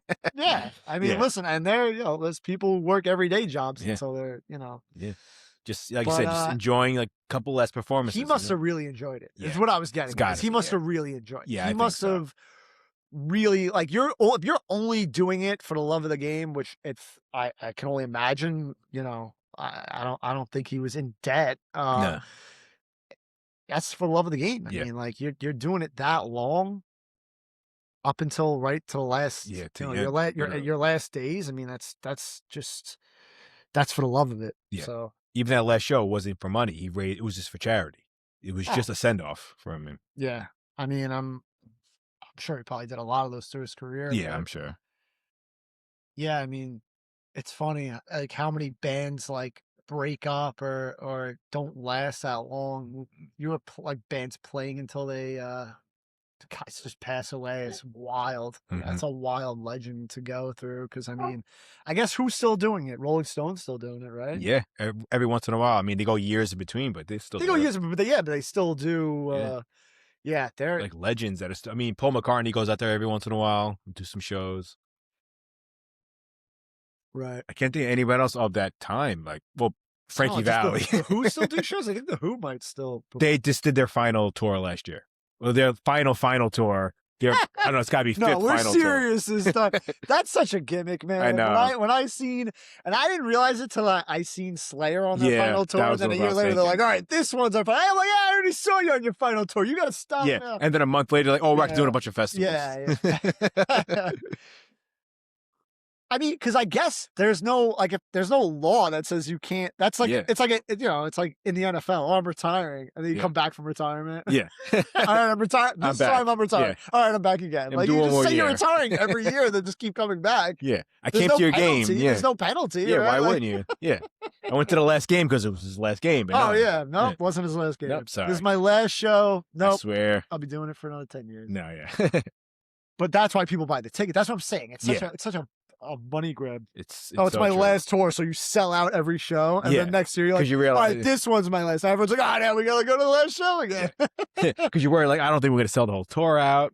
So we'll just say it's our last one. And if it doesn't sell out, then that is our last one. I don't know if it's that or like they can just charge more money. Like, It's probably especially part with bands that have been around forever, how many hardcore fans they have that Yeah. will like always go to the last show. Like they're probably like, listen, we can get these idiots to Mm. buy a ticket to every single show, like for whatever city they live in. They'll just keep doing it every year. Last tour, last tour, last tour, Yeah. last tour, last tour. Yeah. I mean, And they can say, well, we're going to do a bunch of festivals, so it's not a tour. We say it's our last tour, but if we do... no, that was our last U.S. tour. Now we're doing a Yeah. world tour, which includes the U.S. Yeah. Yeah, right? Yeah. Literally. Well, we're not touring the US. We have a couple dates. It's not the No, same. then they take 2 years off. All right, we're doing a comeback. Yeah. It's got to see it for the comeback. Yeah, I mean, literally, Black Sabbath did it. Well, Ozzy did it, yeah. Yeah. Meanwhile, there are bands that I would beg to see Yes. again, and like Yeah, could not get it together. you'll Just- never see it. It's crazy. Yeah. Like I still think that I'm like thinking about that every time I die. I'm like, do you think they'll ever get back together and do a tour? There was so many legal fights. I don't think it will. Dave said it's well. Yeah, but really, when you look at history, that Yeah. really hasn't. So many bands have stopped said that, yeah. bands. I mean, there are bands that that was Black Sabbath, right? Wasn't Yeah. Black Sabbath like the big like they'll never play again, and then And then they did a couple shows. Yeah, so like, so many bands will be like, "It's never happening. Let it go." And then last year, Oasis. Every interview they're like, "It's never happening. Let it go." And then they did a world tour. yeah. So yeah, I would mean, never like, say when never. there's enough people willing to pay enough Yeah, I was money, gonna say, yeah, there is a dollar amount where they'll put up with each other. right? But I don't know if Every Time I Die could ever get to that. I don't think they're not because they're not going to do a big tour. I mean, not for nothing. They do sell out shows, but They did well, yeah. and they have a cult following without a doubt. Yeah. But to get it to a point where the money is the reason you get back, I mean, they'd have to be looking at a lot of money. They don't do stadiums. No. You know what I mean? Like, but they could be like one of the, like a band like this year, like last year, Acid Bath. Like no one knew who they were 10 years ago, and then now they're doing big venues because they have like hype from people who never knew who they were. oh, really? Did they get big? I've always known about them, but I never really knew about them, and then they're doing like a full tour now. Oh yeah, yeah, because and I think that's the only way Every Time I Die can get back together is if they have that kind of hype, where now they can do they would have to like go viral somehow. Yeah, that's exactly like, the way. Something would have to. I don't know. Well, you know what's funny? Do you listen to Hum? Yes. Okay, Yeah. so you know they're playing in Brooklyn. Yes. So I saw that it's coming up soonish, right? May. Oh, May, yeah. Yeah. I was gonna buy tickets. If you want to go, I'll buy tickets. I'll go. I'll go. I don't care. Do you know when? Because the exact date? Well, not no, off the top of my head, right, no. yeah. But you can look it up. Yeah. But anyway, that was kind of one of those bands where I never knew they existed Mhm. until they came out with their later album. Yeah. The hell was the name of that album now? I can't remember the name of it, but it came out now in 2020. It'll come to me. But I had heard it not knowing that they were an older band. I thought it was like a new band. Mhm. And I'm like, oh, this album's like really good. And then I'm like looking into them, I'm like, wait, they had albums in like the 90s. And then I heard You'd Prefer an Astronaut, and I'm like, holy crap. I'm like, how did I never hear of this band? I'm like, this is crazy that this album existed for all these years. And I never heard You'd Prefer an Astronaut. Was like wild to me. One of my favorite albums now. It's like crazy, which is why I want to go to the show. Mhm. But it's like, I guess something like that where like something comes up where like people will look back into their stuff and like they'll become popular again. Oh man, there was this crazy story. I'm terrible to remember things, but there's this crazy story about this band this year. It happened this year. They had wrote music in like, I want to say like the 70s or 80s. Did you hear about this? No. And they never got big. And somebody used the track in something online, in like a video or something. It was like a video that went viral that they used the track in. And everyone was like, what song is that? And it went so viral. People started doing deep dives into the band and was like, yo, you got like, they actually like they put out a new album, or I guess it was like an old album that they like remastered or something. And like, they like made they like did a tour world. These guys hadn't talked to each other in like 40 years or so, like something crazy. Okay. They're like some German band. And it was funny because all their music was in German except for this one album they made.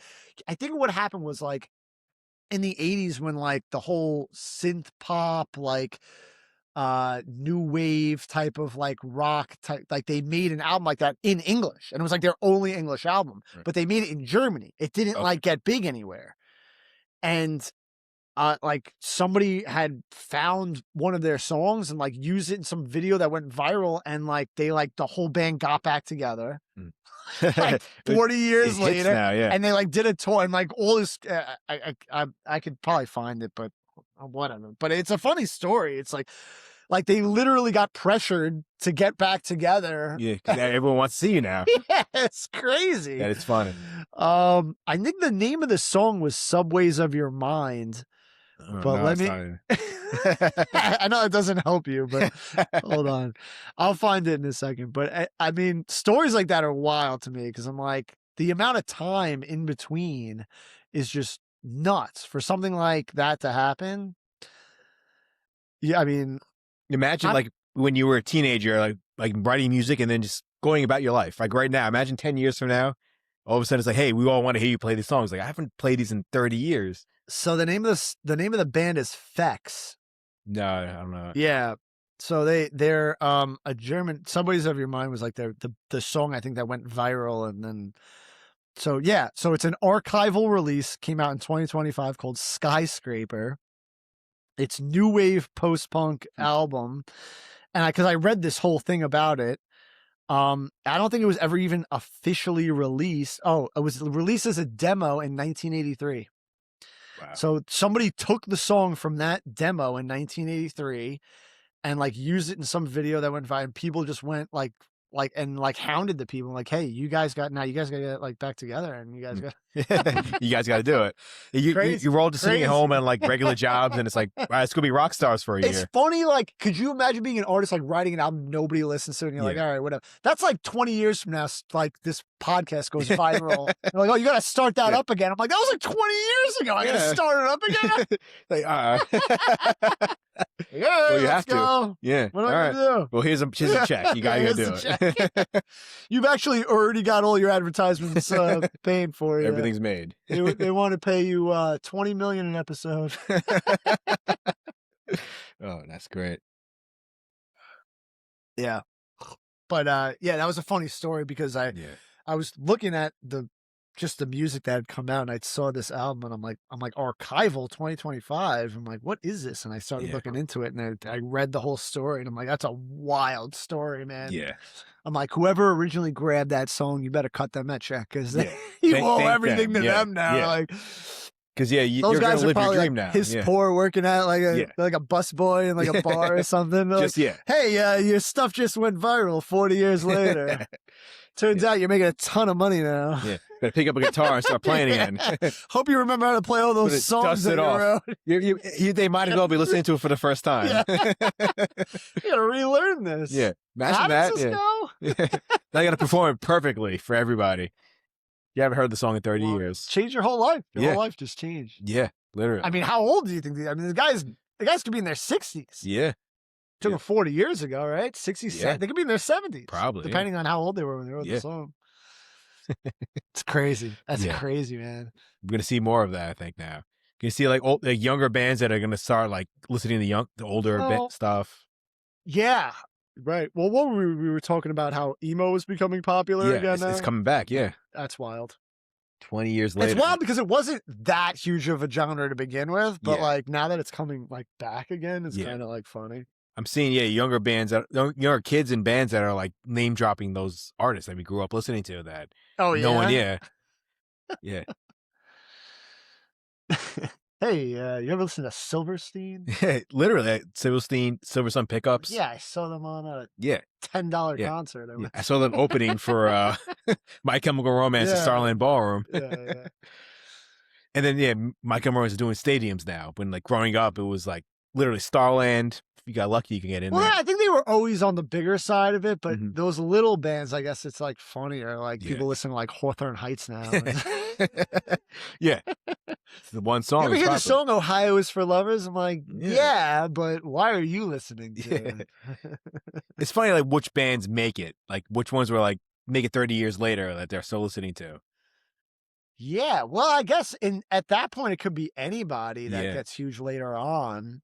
But then it was just weird because it was like this niche kind of genre that nobody really listened to, or is kind of like, for me, it was a segue into metal, believe it or not. Well, I guess a re-entrance into metal. I had listened to new metal in the 90s and 2000s, early 2000s, and then I think I like stopped listening to metal and started listening to hip hop. But when I started listening to like the whole emo pop punk genre that was coming out, that kind of like segued me like back into the metal scene, as far as like that got me into like metalcore, and then from metalcore you get into all those other genres, like that was my pathway at the time. And I guess it had a lot to do with like the timing, like when all that was big. I think that was like right around when I was like graduating high school, and or I was still in high school, but I got my license, so I was able to like drive. So I remember like the first year I got my license, I drove to I got tickets to Bamboozle, went to Bamboozle, and that's where like a lot of those artists were playing there, and I was able to see them. I was like 2006, I think, was the first Bamboozle that I went to. And then like from there I was able to like go to these live shows and see these bands live, and that was kind of like the segue of me getting back into metal. And then I remember that was when I got into Slipknot. It was like later on. Okay. Because that was when I got into Slipknot and Marilyn Manson. When Slipknot and Marilyn Manson were big at the same time, like Korn, Limp Bizkit, and Linkin Park, and System of a Down were big, I wasn't listening to them because of their gimmicky crap. I just didn't want to like deal with that. You know what's funny? I saw somebody at work put on like a music video on the TV, and it kind of just steamrolls into more music videos, and there was like the music video for Linkin Park's Crawling, I think it was. And it's like, dude, it's funny when you watch it because you were so young and you're like, oh my God, look at these guys cool. now. Yeah, dude, so corny. Like, oh, the graphics are so bad. Oh, everything. It's style, so everything funny. they're wearing. You're like, oh my God. But the whole, it's funny because it's good music, but the whole style of how it's done just is like so corny, and you're like, oh, these are like kids just doing this corny stuff. You get to like the whole video early 20s, with the budget to do something. Yeah. They're really just anime guys. They were anime fans who just like, oh, we got money to make a video. Yeah. Well, the thing is, like, you would never call somebody like that, or like at that point in their career, like a true artist yet. Like, it's almost like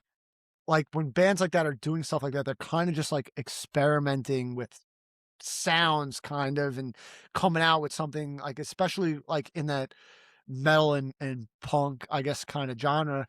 And then like they can hone in on that craft and get better and better as they go on. You could see that with like a lot of artists, even like Parquet Courts when they came out, like, what was the name of the album? Their first album was Light Up Gold. That was the name of the album, right? You listen to that, and then you go into like Wide Awake, and you're like, oh, you can see what they were doing then. They were much younger, just like messing around, having a good time. It was good, but it wasn't like art yet. Now when you look at Wide Awake, you're like, okay, these guys are artists now. They've honed in on what they're doing, and they've made that progression, So it's cool to kind of see that in a lot of these artists. I mean, unfortunately, Linkin Park, you can't really do that with. Hybrid Theory was their first album. And from there, everything was just massive. Too, right? Yeah. You got how many bands? Like, it's not normal. That's what it is. What it is it's something new. Yeah. Right? Like, it doesn't have to be perfected. It just has to be never heard before.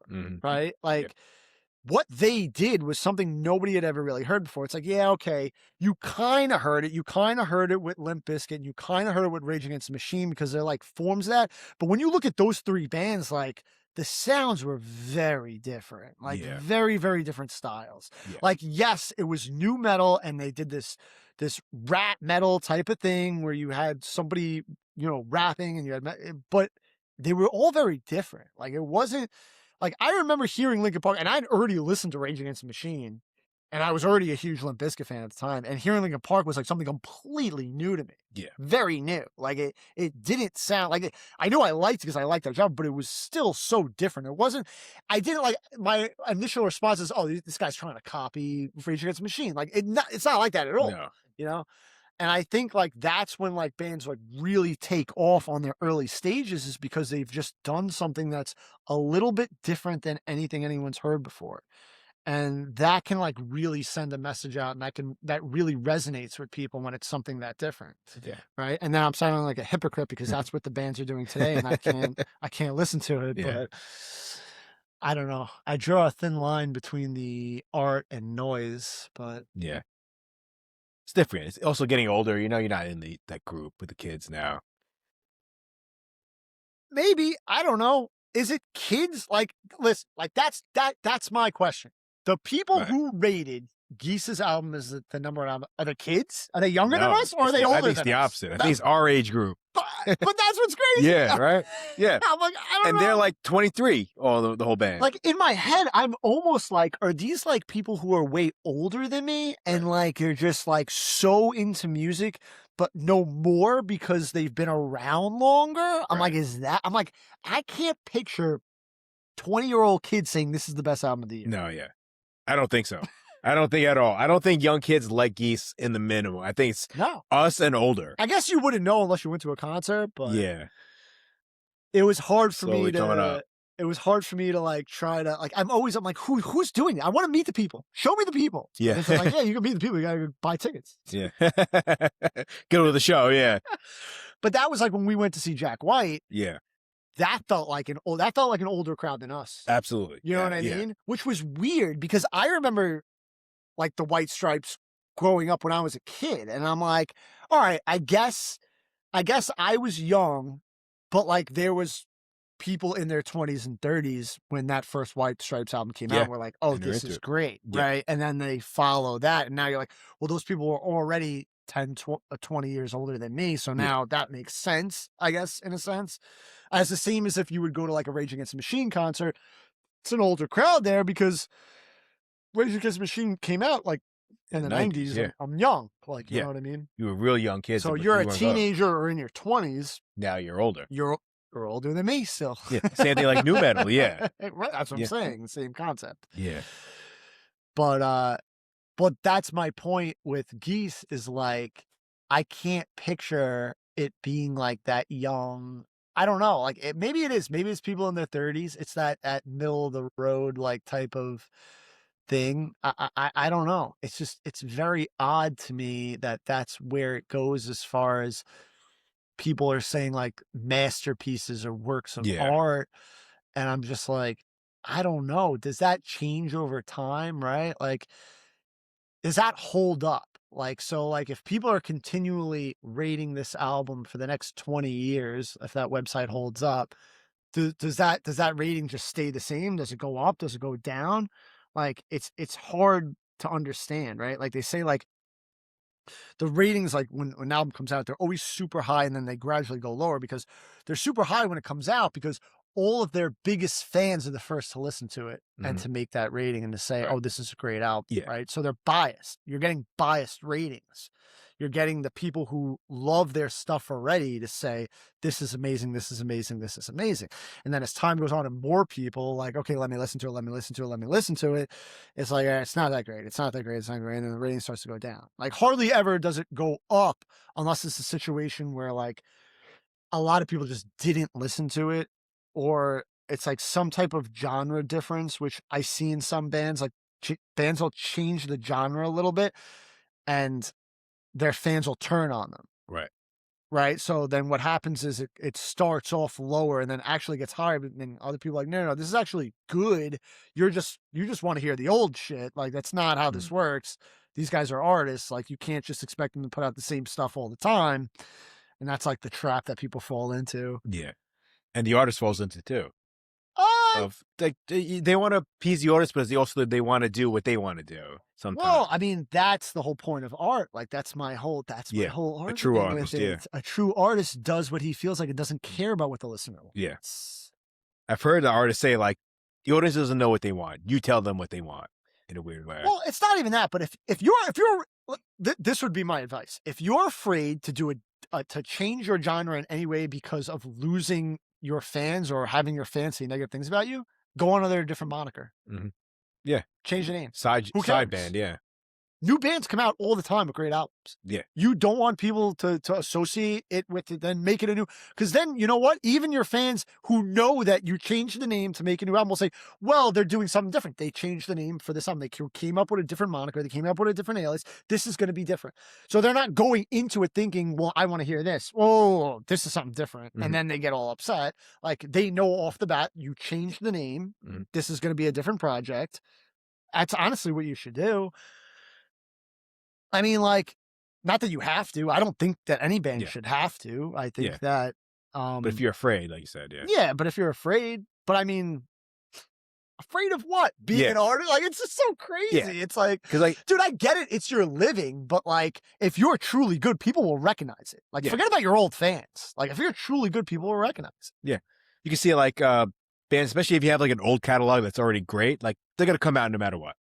Like Metallica. When's the last time they put out a great album? Oh, no, 100%. They'll sell out football stadiums every time. I don't think it's about that. I don't think it's about tickets. I think it's about they don't want to read those bad reviews from their lifelong fans. They don't want to sit there and be like, oh, I'm a lifelong diehard fan of this band, and I don't like their new album because it doesn't sound like their last 5 albums. And like, listen, I get it. You don't want to hear that, but you have to know that that's the way some people think. And if what you put out, like, I think like what they'll say is like, well, the waters get muddied now. Is it good or is it not? Everyone's saying it's bad, but if it's really good, how do I know if it's really good?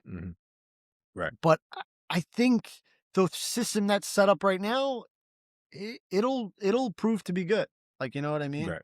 or maybe not. Like I said, I don't agree with what they said about Tyler Childers' new album. Right. And I think if every country music fan was to sit and listen to all his albums, like it wouldn't have gotten such bad reviews. I think you would say, like, this is a great album. It's just, it's not his usual very deep and meaningful stuff. He did an album where he had fun.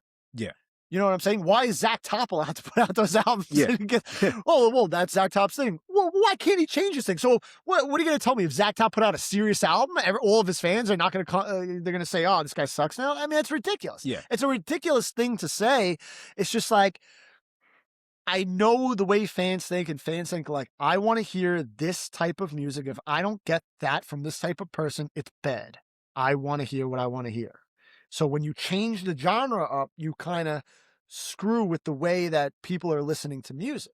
Because now everybody who knows you for what you did right and your genres that you used to do are automatically going to write you off. They don't know that you change genres. They just know that they don't like what you used to do. They would need a prompt in order to listen to your new album that's different. You know what I mean? Because like, I'm sure there's bands that you don't like, right? And if they change their genre for their new album, you're not going to know. You're just not going to listen. You're like, I don't like that band. Yeah. I don't like the way they sound. My style, Their new album could be completely different and you could love it, but now you're not going to listen to it based on the fact that you already know, unless you read something or somebody says, hey, dude, this is different. You gotta listen to this new one. It's not like their other stuff. Right. And then you'd be like, okay. And then you'd be like, oh crap, this is different, whatever. So it's kind of like that game you have to play. But like I said, to avoid that, you create a new moniker. Now you just see a new name. Oh, what is this? Let me listen to it. Like, you know what I mean? It's nobody has any biases about it because they don't know what they're getting into. You know, when you listen to a band where you don't really know the sound or what you're going to listen to, you're completely open-minded about it. I've never heard this before. I know I never heard this band before. I have no feelings about them whatsoever. How many times has that happened to me and then find out, oh, it's the lead singer from this band and the guitarist from this band, and you know what I mean? Yeah. And then you're like, oh, okay. But if I had known that beforehand, maybe I wouldn't have, because I would have had feelings about whatever artists from whatever bands or whatever. But then I'm like, oh, I'm happy that I didn't know that. And I just, I walked into this with an open mind. You know what I mean? Yeah. It's kind of, that was a pretty big rant. I'm sorry. Sorry.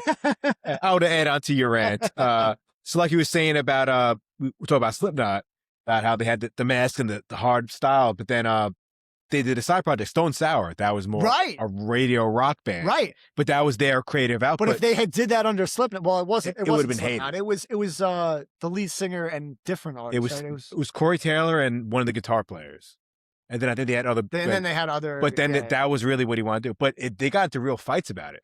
So I know there was a song on one of their albums. It was a more slower song that Corey Taylor fought to have on the album, and the guy Clown was like, "No way," because that's a Stone Sour song. And they fought, and it almost broke the band up.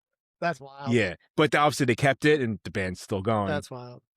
You know what's funny? I actually have a funny story about that. So I don't know why. Me and my dad were hanging out one night, and I didn't really know. I probably had a feeling because I know the type of music that my dad likes, and I kind of figured he'd be like a Stone Sour type of fan.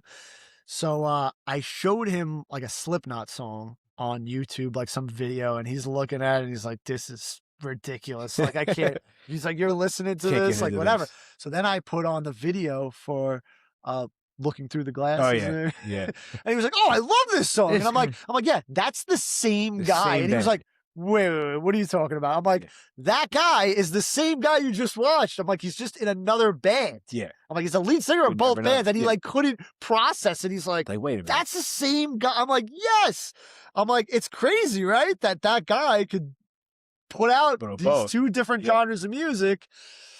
And it's just funny because it was like the perfect example of, people like, you would have wrote it off. Like Slipknot could have never put out a Stone Sour album, and it would have been chaos, from every side.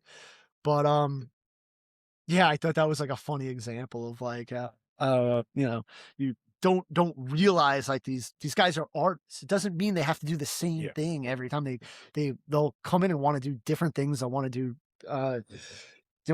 different genres and everything else. And I have no, like I said, I don't ever write anybody off. I understand how the system works. I understand how artists work. Guys want to make albums from, go into different genres and everything. I think it's great. I'm not going to say I'm going to love it, but I think it's great to explore those different channels. Yeah.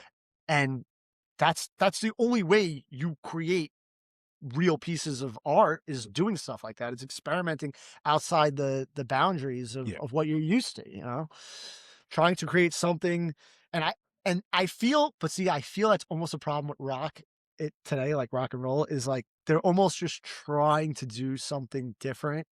Like it's almost like you're not trying to just express yourself or create art. Like you're trying to do something different. Like you're just trying to do something that sounds different. And I feel like that's almost a problem. Like you shouldn't have to try to create something that's different. Create something that's your own. Yeah. You know what I mean? But if you're doing it for the sake of just doing something new, like, you know what I mean? Then it kind of like defeats the purpose, I guess. I definitely agree. I think too many bands right now are just, they're trying to find like a niche and to be like the band, like, Right. and it's, instead of just being great or just writing good songs. It's not about being great. It's just about doing what you want to do. Yeah. Like you really have to chasing trends. Yeah. So a band, a perfect example, a band I loved growing up, I still love now, is AFI. Okay. In the 90s, they were a hardcore band. Yeah. And then 2000s, emo got popular. They became an emo band. And now they're a goth rock band. You listen to their last album, it's 100%. You would not recognize. It's like 3 different eras of this band. And I still love them, but it's different bands. Yeah, but okay. I guess there's the debate there, right? Are they chasing something new? Like, are they chasing a trend, or are they just trying new things? I mean, like a little bit of both. Well, I guess it depends on because listen, like you're an artist, right? And if you're an artist for a certain period of time, new genres are gonna come out, new bands are gonna come out, new sounds are gonna come out.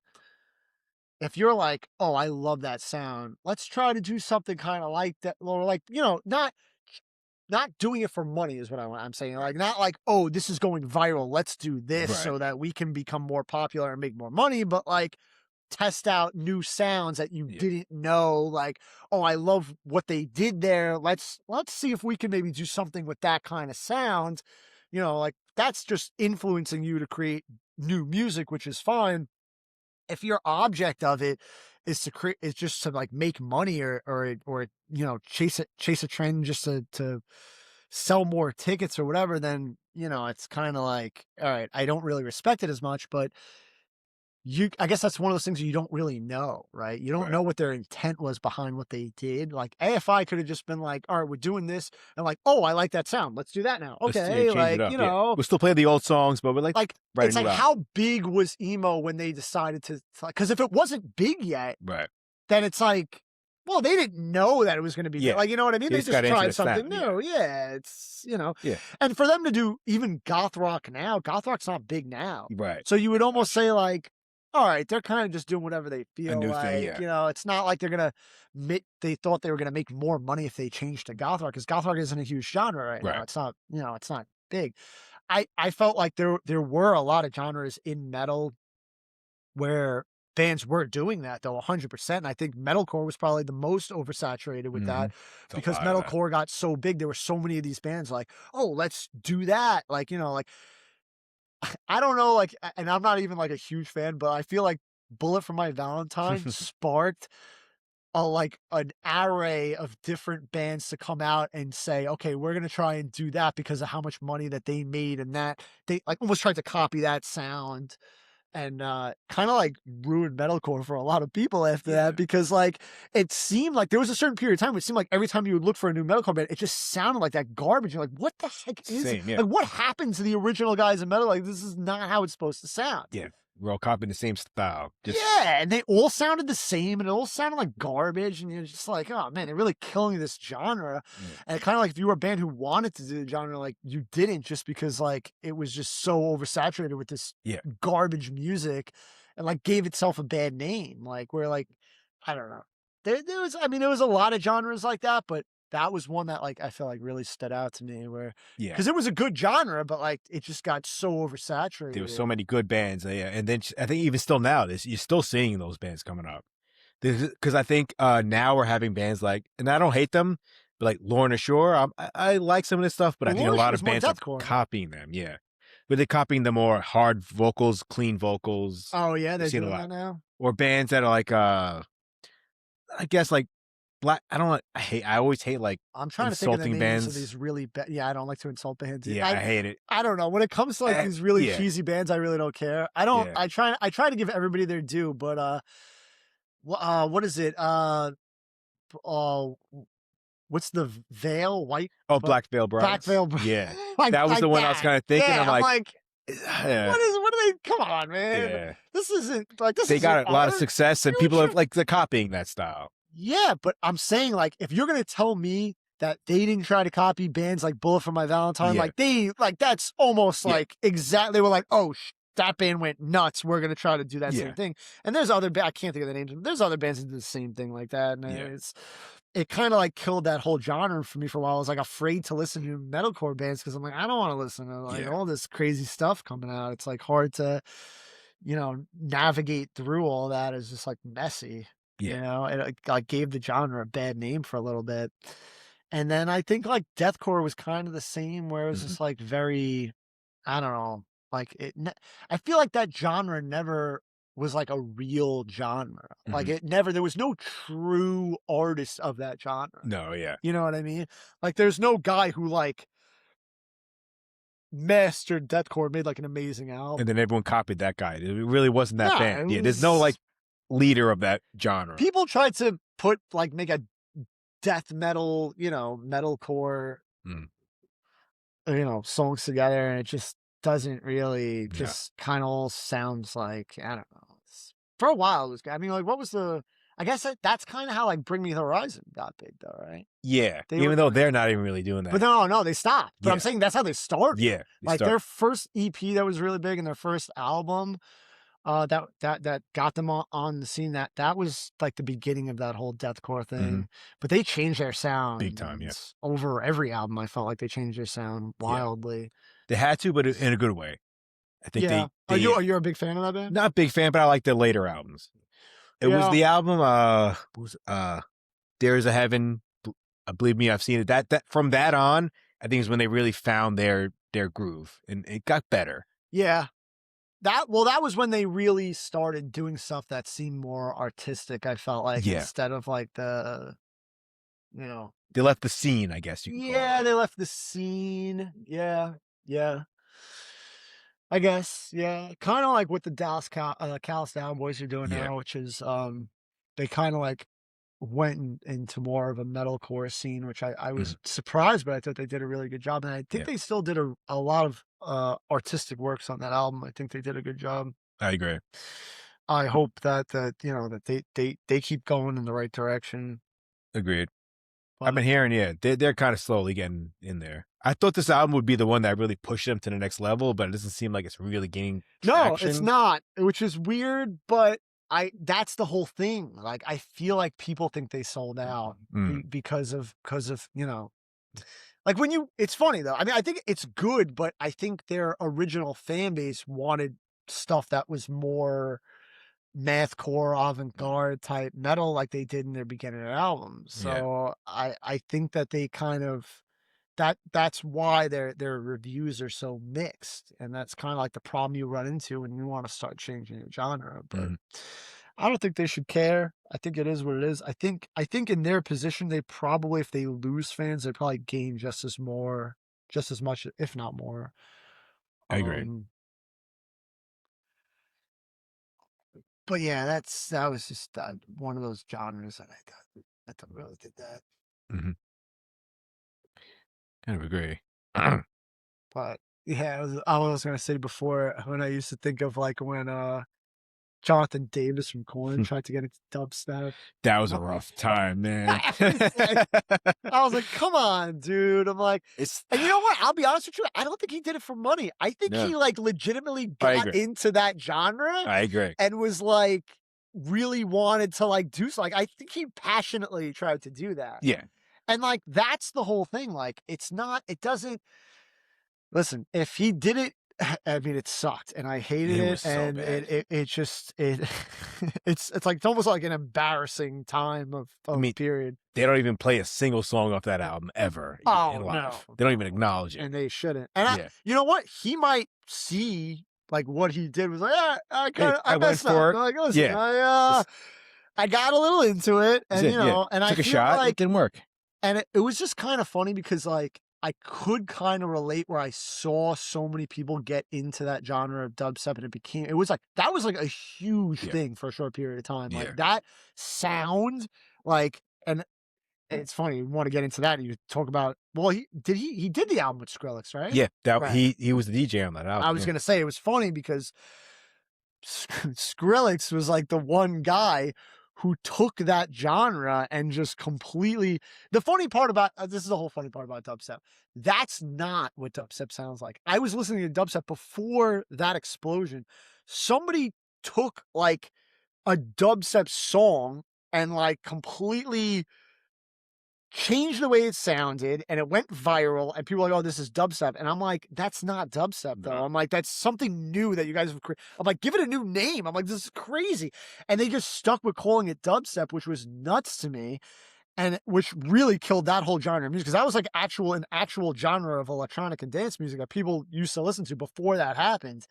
And that was just like a huge, but I remember like when it happened, like I was like, oh, that's a cool sound. But like I immediately got over it like after a month, because I'm like, okay, this all sounds exactly the same and I'm sick of it. Like, why do we keep doing the same sound over and over again?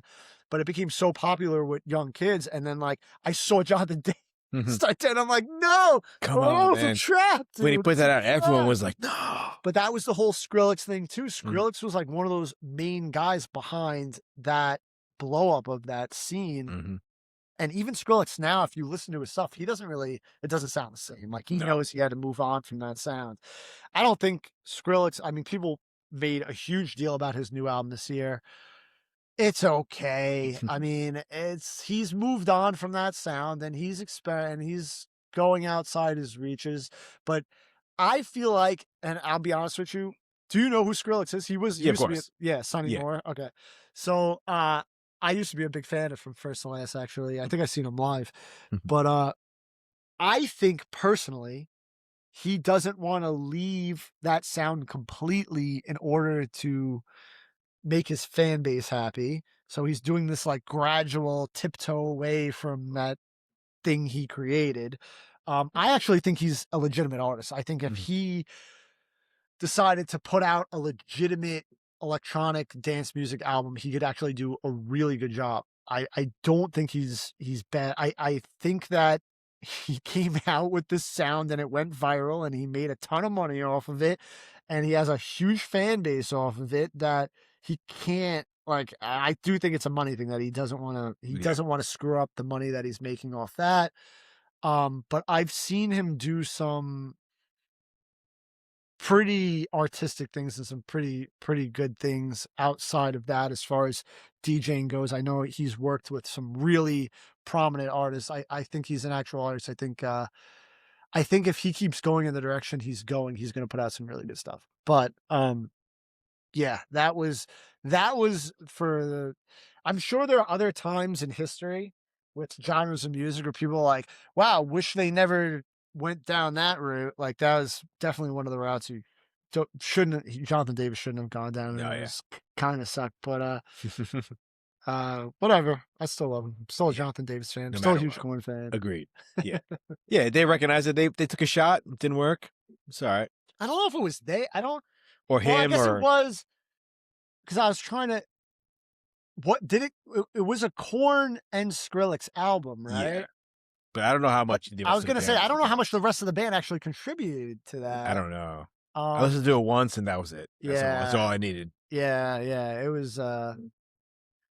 It's funny though, because he had a thing for like I guess DJing or like dance music, because I remember like reading about how he would show up to like random clubs just to DJ, like Yeah. for fun, like not like for like not selling tickets. Like he would show up to like a random place and just DJ and like not even collect money or anything like that.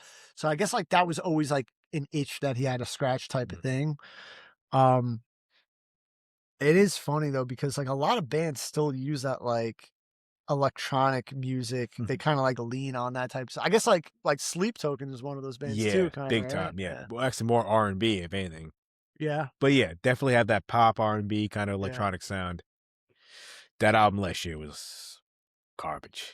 So bad. It's always funny to me how that's. There was another band I was trying to think of, but it's like Imagine Dragons. Like, Yeah. like it's always funny how bands like that become popular because I'm like, where does the fan base come from? I'm like, you're so in the middle of so many different genres. Like, where are you grabbing these fans from that are like if you go to like one of those concerts, what is the other music that they listen to? You know what I mean? Yeah. Like, so be like, what else are you listening to besides this? Yeah. This is terrible. Yeah. But they sell out. They do well. They do, yeah. Well, that's my thing. Like, well, that was like when my friend went to go see Death Clock. Yeah. Which is funny. He was like, yo, I'm buying tickets. I'm like, yeah, all right, I'll go to see Death Clock, whatever. But they were actually opening. I didn't even know this. I assumed they were headlining. They were opening for Baby Metal. I didn't know that. Wow. Yeah. Jeez. This was only like 3 years ago. Right. But I remember thinking like, how could they be that big that they're the headliner? I'm like, in my head, I'm like, Death Clock has been around for like 20 years. I'm like, you're going to tell me Baby Metal, this like weird niche thing of like K-pop mixed with metal is like this big where they're selling $200 tickets and selling the place out? And like, I'm like, this is just crazy to me how that's like a thing that people are into. Yeah. And I just want to know, I'm like, what did you listen to before this? What got you into this? Like, what was your path? What to this? like this was like some type of scratch that like you like, oh, perfect. Yeah. What I've been waiting for. Baby Metal. Just everything I've ever wanted. This is what I've been waiting for. Like, it's just so Korean heavy metal. weird. Yeah. I don't know, man. Don't want anything too heavy, but I also want a Korean pop music. Yeah. I don't even like the whole K-pop thing and that blew up. I'm like, that's not even that crazy to me because that's like, all right, like an ethnic type of pop. Like you're bringing back like the whole girl band, boy band thing. Like, I get it. Like appeals to some people. But when you go to like Baby Metal type of, like, I don't know who this is appealing to. Like, I don't. Yeah. It's not for me. It's not for me. Not for me, but it's almost like, am I ever gonna meet somebody that it is for? Like, it's just so weird. Like, Yeah, I don't even cross paths that much. Yeah, I don't know. I don't know. That or the girl Poppy, same thing. Poppy, same thing. Yeah, Poppy's another weird one. But she was on the Knock Loose album, so right. Yeah. Well, she got huge. Yeah, and I remember listening to stuff, and she's kind of also all over the place. Like, I also kind of feel like she's like a legitimate artist, where she doesn't care about the genre lines, but like. I'm also like, people are like listening to this. Like, this is just weird. Like, that this is what people like. But, it's like metal for people who don't listen to metal. I think. When I listen to stuff like that, Yeah. or like Baby Metal or Poppy, stuff like that, I'm like, this has got to be a young crowd. This has got to be super young. This has got to be like high school or early 20s. There's no adult listening to this. Like, you're not in your 40s. You're not in your 40s like, well, I'm going to listen to some Miles Davis or actually that new Poppy album. Actually, one of the funniest things I heard was someone described the Sleep Token album as metal for Disney adults. Yeah. Yeah. I would say that's 100%. Yeah. It's like people who don't like metal, they listen to this album. Yeah. Yeah. Yeah. It's like, I guess it, but again, I guess it could be that kind of like halfway introductory into metal where like I don't listen to metal, but like after this I might, and then I might look back and be like, how did I listen to that? Like, because that's what like the whole emo scene was for me. Like when I was listening to all those bands, and not even like I hate those bands now. I think a lot of them are like legitimate artists. Some of them were probably pretty bad. I probably listened to a lot of bad music, but like that was the segue that got me to those other genres, right? Like I always try to explain to people like, well, like, I'll listen to an album. Like if I listen, like I'll try to get somebody on the Death Heaven album. I'll be like, oh, you gotta listen to this. Like, how could you listen? That is garbage. And I'll be like, dude, it is stepping stones. I'm like, what do you want? Metalcore? I'm like, okay. I'm like, I bet you if I put you on a weekly listening list, I can get you up to where I'm at. Like it's just stepping stones. Yeah. Like you listen to this band, then you listen to this band, then you go to this band, and then you start going, and next thing you know, Yeah. you know. Start showing like Killswitch Engage, you like that, and Yeah, you know, that was one of the first metalcore bands I probably Yeah. listened to was Killswitch Same, Engage. yeah. Yeah. That's how it begins. Like I've known people like only listen to metalcore and they can't listen to like anything beyond that. And I'm like, you gotta, all right. Well, I'm like, I can give you a metalcore band that'll get you to the next. yeah. See, like who influenced your favorite bands? Yeah. Perfect example. With metalcore, I listen to like Slaughter of the Soul from At the Gates. Right. That album, Right. it's great. You just that'll get you to the next level of metal. And Yeah. next thing you know. Yeah. Well, yeah. If you love a band and then like you read about who they listen to get them to where they are, and then that's kind of going backwards in time. Yeah. Which that's how I got into bands like The Cure. Same. Like yeah. I started listening to The Cure because Jonathan Davis quoted them as his biggest influence. Yeah. And I was like, oh, I gotta listen to them. Yeah. Like, Yeah. It's my favorite band. Yeah. But they're awesome. They're like fucking, they're amazing. It's The Cure. Yeah. Right. Yeah. But like I would have never known that. I would never gone backwards. Yeah. You know what I mean? Yeah. Like one of the first albums I ever listened to was Green Day, but like Green Day loved The Clash. So listen to Clash. So like, that was huge. Yeah. And the Sex Pistols and they get that whole punk genre. Oh, yeah. So many bands. Yeah, it was Clash, Sex Pistols. Who's the other big? Buzzcocks. The Ramones. Yeah, the Ramones, huge. Yeah, and that opens up a whole new genre of music to listen to. So that's like bands like Green Day they're great for like that gateway into a whole other world of music. Well, I think every band could be that potential if you look into it. Like, you know what I mean? Like, where did these genres stem from? Like, that's like another thing. Like, where, you could be like in the 90s listening to No Doubt and then find your way into reggae. Yeah, because ska, that's reggae, kind of where they came. Like, you know what I mean? If you go backwards, like, Yeah, keep listening to like where they get their style from. Yeah. Yeah, it's easier to go backwards than I think it is to go forwards. But if you like follow the right paths, I think if like you keep, but it's the type of person. I mean, like that's the thing. You got to be like, it's like the more open minded you are about it, the further you'll go. If you're like closed off to like where you're like saying, well, I'm never gonna listen to that. I'm never gonna listen to that. I'm never gonna listen to that. It's like, okay. I'm like, what if 10 people that you know personally tell you to listen to that, you're still not going to listen to it? Yeah.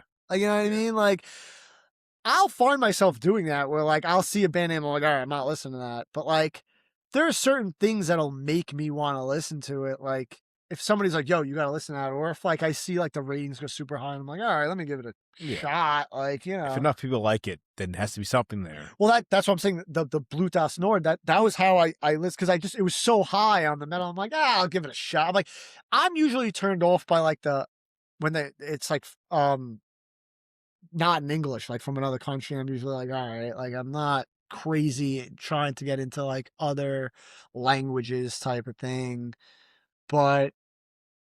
And then I got to remind myself, like, there's good albums that are in other languages. Like, you know what I mean? It's not that crazy.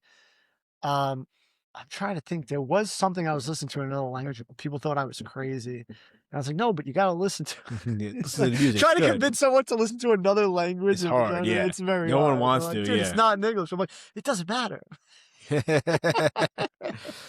It doesn't matter. Listen, it doesn't matter. Yeah. Just listen to the music. Just enjoy it. Yeah.